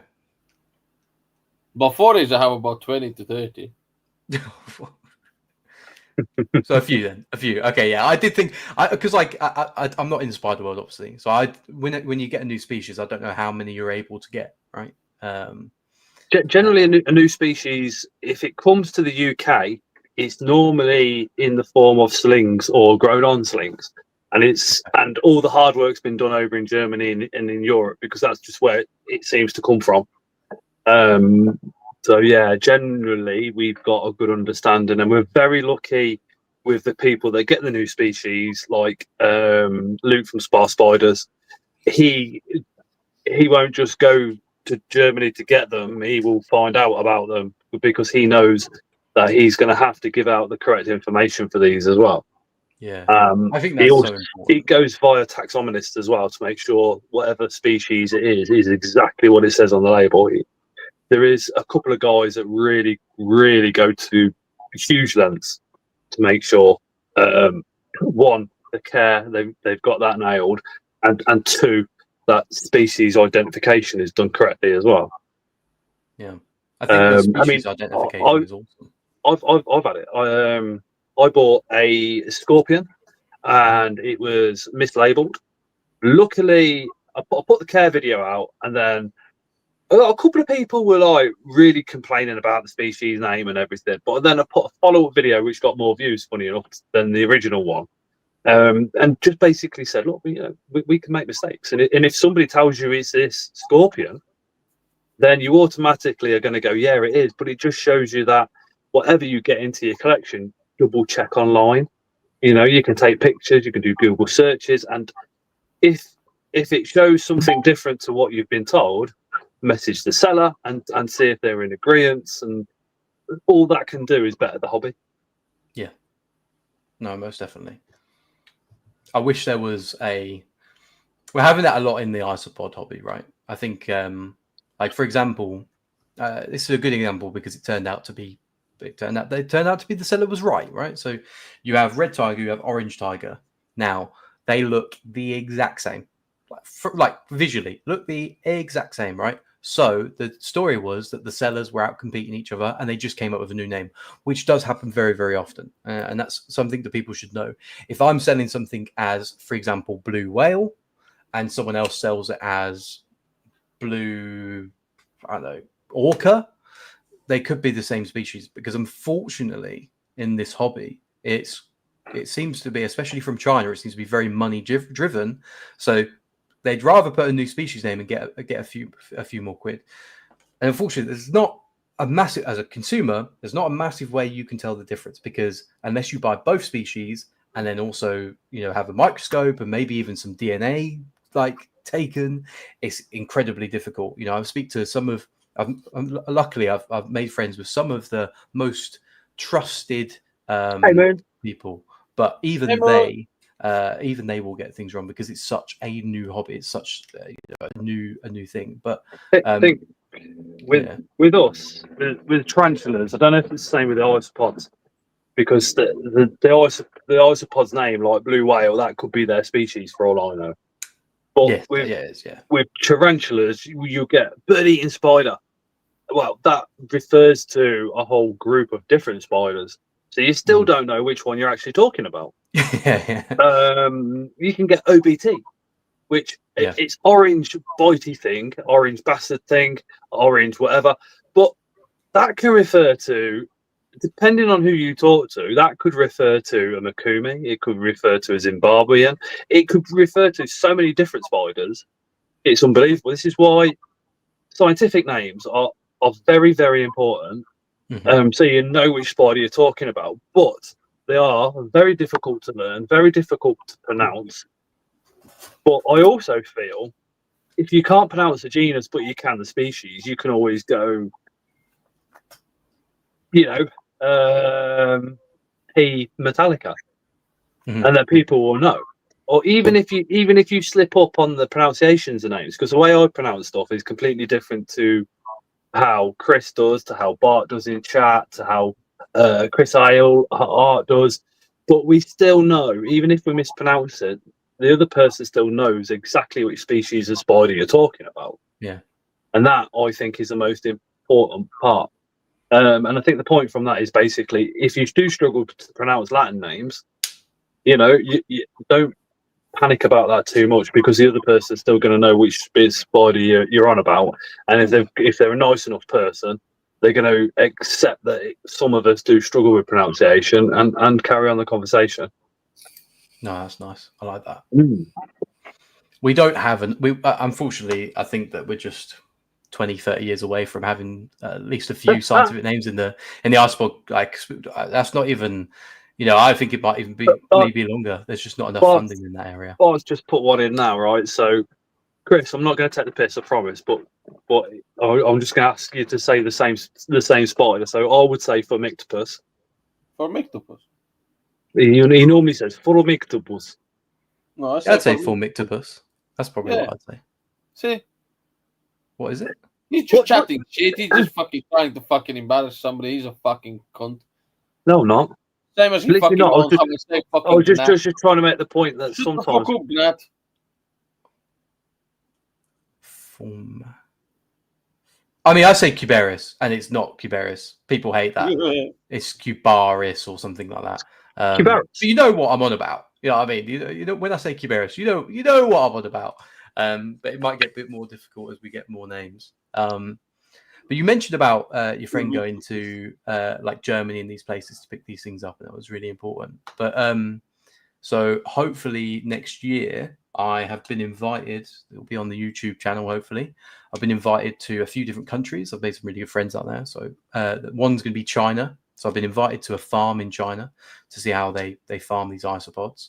And some of his isopods, cost-wise, put mine to absolute shame. Like there's some things that he sells for like £5,000-6,000 for like. Josh, while you're there, if you want to put a load of the trapdoors in your suitcase, you know, none of us will complain. Do you know, it's so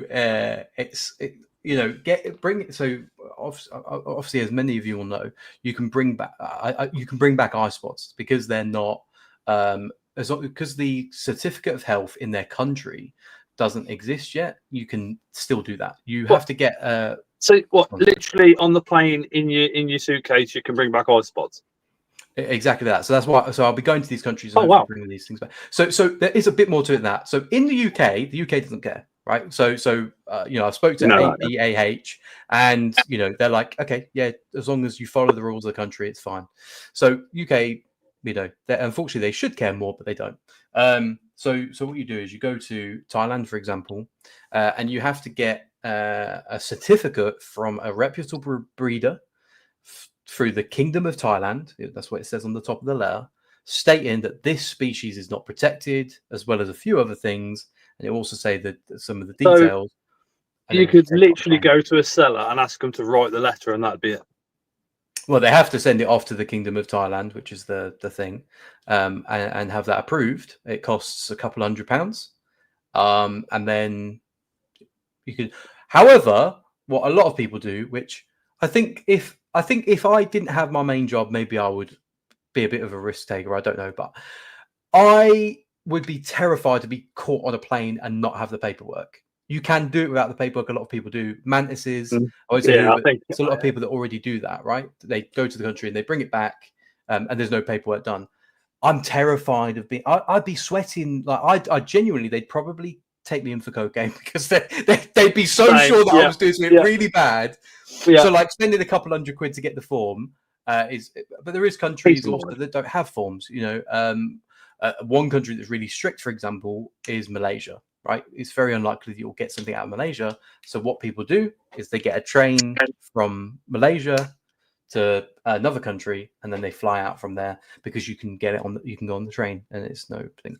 So there's ways of doing these things, but the main point for me is I get to meet some breeders that you could literally follow the drug route home. yeah, exactly, right. So you know, these guys, you might think, you know, they're in another country, they don't, you know, unfortunately animal laws in other countries aren't as great as ours, right? But I'm telling you now, there are some people that I've spoken to that are so passionate about iSpods, it would blow your mind. They treat them better than we do in the UK. You know, they absolutely love them. And these are the people that I want to go out there and I want to see what they're doing. I need to lose a lot of weight first because they're up in the mountains, but I want to go to these places. I want to take my own samples. I want to go, hey guys, this is the area we're in. Replicate this as best we can. You know, what's the fauna around? Well, I was about to say that. Would you then look at the plants that are in that area and try and get them in the UK and plant out the terrariums with them? So plants, I wouldn't like. I would take videos of plants. I would try and, you know, understand what they are. Would you go for the fungus? Fungus is, yeah, I love fungus, by the way. Like I'm really into fungus, but I try and identify all these things, the root systems, what root vegetables are around, you know, the water systems, what's the air, the air quality, you know, all these things I could, you know, get some tests for. But bringing plants back that's incredibly difficult. I'm sure there's many plant people in here. No. I mean, you might be able to source them in the UK. Oh, sorry. Yeah. So 100%. If I notice that, for example, so I'm using banana leaves in a lot of things now, and that's because some isopods like banana leaves, and if I find them eating, there's some species that completely fail for me. Right? I don't get every single one right. In fact, I've lost a lot of money in a lot of isopods because I don't know how to replicate their diet. That's the hardest thing. I can replicate their environment, but their diet isn't always known, and the sellers aren't, not educated on looking for these things. I've had to educate people on the pH when I've asked them to go and get them, so they don't know how to communicate that. Well, I suppose if you buy some isopods and the sellers haven't told you what they feed on in the wild, and you feed them, and then they die, the seller says, "Oh yeah, they can collapse. Do you want to buy some more?" That's exactly what some might do. Let me just cover Hornet the Collector. He says tax on all imports from Asia has risen by over 10% since COVID. Logistical components have hiked their costs up as much as 50 to 70%. He then goes on to say, I've imported many non-living items from Asia, and now it's just way too expensive. Yes, I've been trying to do some enclosures. It's quite ridiculous, but luckily we don't have to do any of that on living animals at the moment. There's no fees. Well, I mean, maybe in some Asian countries, but it's the fee of getting the certificate and get it out there, if they even have a certificate. But yeah, it's making sure the flight accepts animals. You've got to do a lot of checks, but there's nothing that's going to cost you a lot of money. But equally, I would also tell people, don't just go to a country to pick loads of things we've already got in the UK. Like I was reading a story about a guy that ordered 1,000 rubber duckies. Why? We've got so many in the hobby already. Like, you're decimating. I mean, I don't know how many isopods there are in the wild, but I just feel like 1,000 is that's surely got to take a fat chunk. Yeah. And that's the thing, right? So, like, I say about Ardentella, there's a lot of Ardentella in the UK that you can get captive bred that are fine. Buy those, please. Or Europe, wherever you got to get them from, but please, whereas there is also other Ardentella, which I'm quite open about. And that's the biggest thing, is transparency. I think if I've got wild caught, I'll tell you. If I haven't, then I'll tell you. If they're captive, that's the biggest thing for me, because you should know, right? And you should be able to question me. Okay, well, Josh, why have you got wild caught duckies? Well, let me give my reason, and if it's not good enough, then don't buy from me. So the Inarius or Icarus, or however you want to say it, those Ardentella, literally no one in Europe has them. Very few in Asia have them. And as such, I can be quite confident that when I'm buying some, I'm not. Also, speaking to the sellers, you've got to make sure there's plenty there, and I'm not buying hundreds. I can be quite confident that they're not already established. As such, that is when I go, okay, we can buy these wild caught, because it's going to happen anyway. Let's establish them ourselves. Wild caught is always a very tough subject for many people. More so over the last couple of years, because it's being brought to people's attention a lot more. Yes, yeah. But sorry. There's a lot more call for captive bred, whatever invert it is now in the UK. I mean, granted, wild caught, we still do need wild caught, and there's numerous reasons to why. Mm-hmm. But yeah, we definitely prefer the captive bred. Yeah, like you said, there is reasons why, right? Like I told you that some things need new blood, and I'm sure that's very the same for other things. And some things we do just keep as pets. It's all about like knowing that the person you brought it from, whether that be Asia, Europe, wherever, is doing it ethically. And that's hard to know, but you can kind of do that yourself by just not ordering a ridiculous amount. 1,000 of something is just it's harsh. But I guess you just got to know. I think it's a tough one. There could be, for example. Although I saw thousands of these things, so I knew that I was only taking a very small percentage. The Inarius, I could have, the last 100 for all I know. because I would ask the seller. Obviously, I wouldn't want to do that. In fact, if he told me, I'd be like abhorrent. Like, no, don't sell them. But you have to go off what the seller tells you. You can't just be there. That's why I would love to go out to these countries, find these new things, find new species, and say, look, these are the things we should stay away from. There's also isopods that are documented not to survive in captivity, like the Raichu, giant Raichu, a very expensive isopod. I could get it in tomorrow and I could sell it to you. I would know it would die, so I don't get it.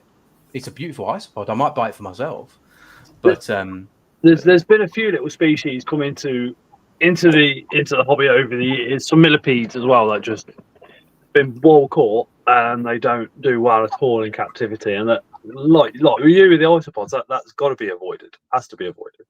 Mm-hmm. I think some things are just purely in the wild, and we have to observe them through documentaries and things like that instead of having them. Yeah. And I think that there's some species like you might try a few times, but I think that there is a point where you go, no, this is, not just me failing. This is a lot of other people, like you said. I mean, like it's like the Godzillas, for example. All right, I said to myself I would give them 2 tries, and that's exactly what I did. They're a very abundant species, so that was really good.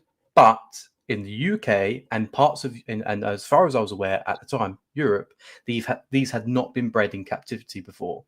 This is coming from someone a lot more reputable than me. I didn't know that. I just wanted to buy them, obviously.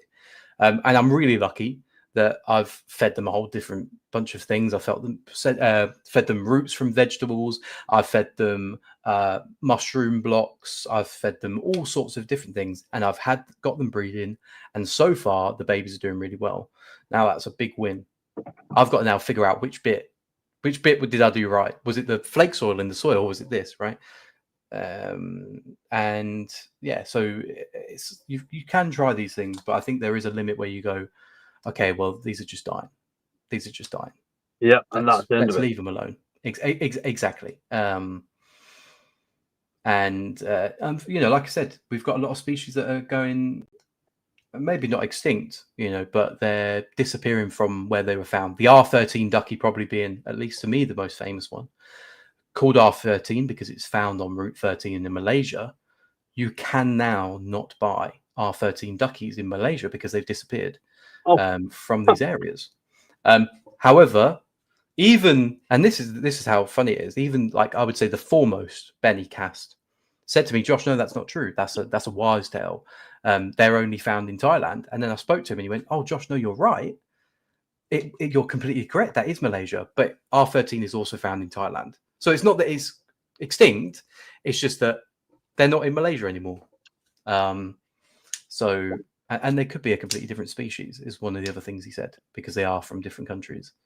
But yeah, we're just losing. Yeah, you'd have to look at the genetics, wouldn't you? You'd have to have a taxonomist, have several dead specimens, and exactly. And if they're not found, so I have actually got Malaysian R13 ducky, and I've got Thailand R13 ducky.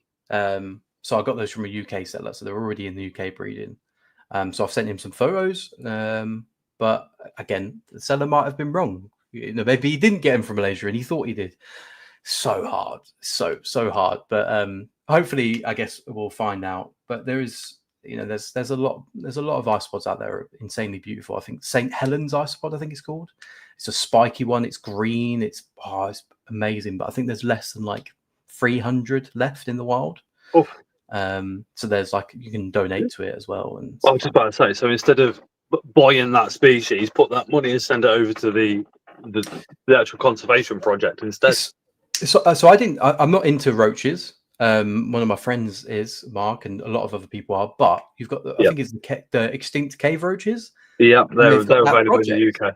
And you've got the project where you can send them to wherever to repopulate.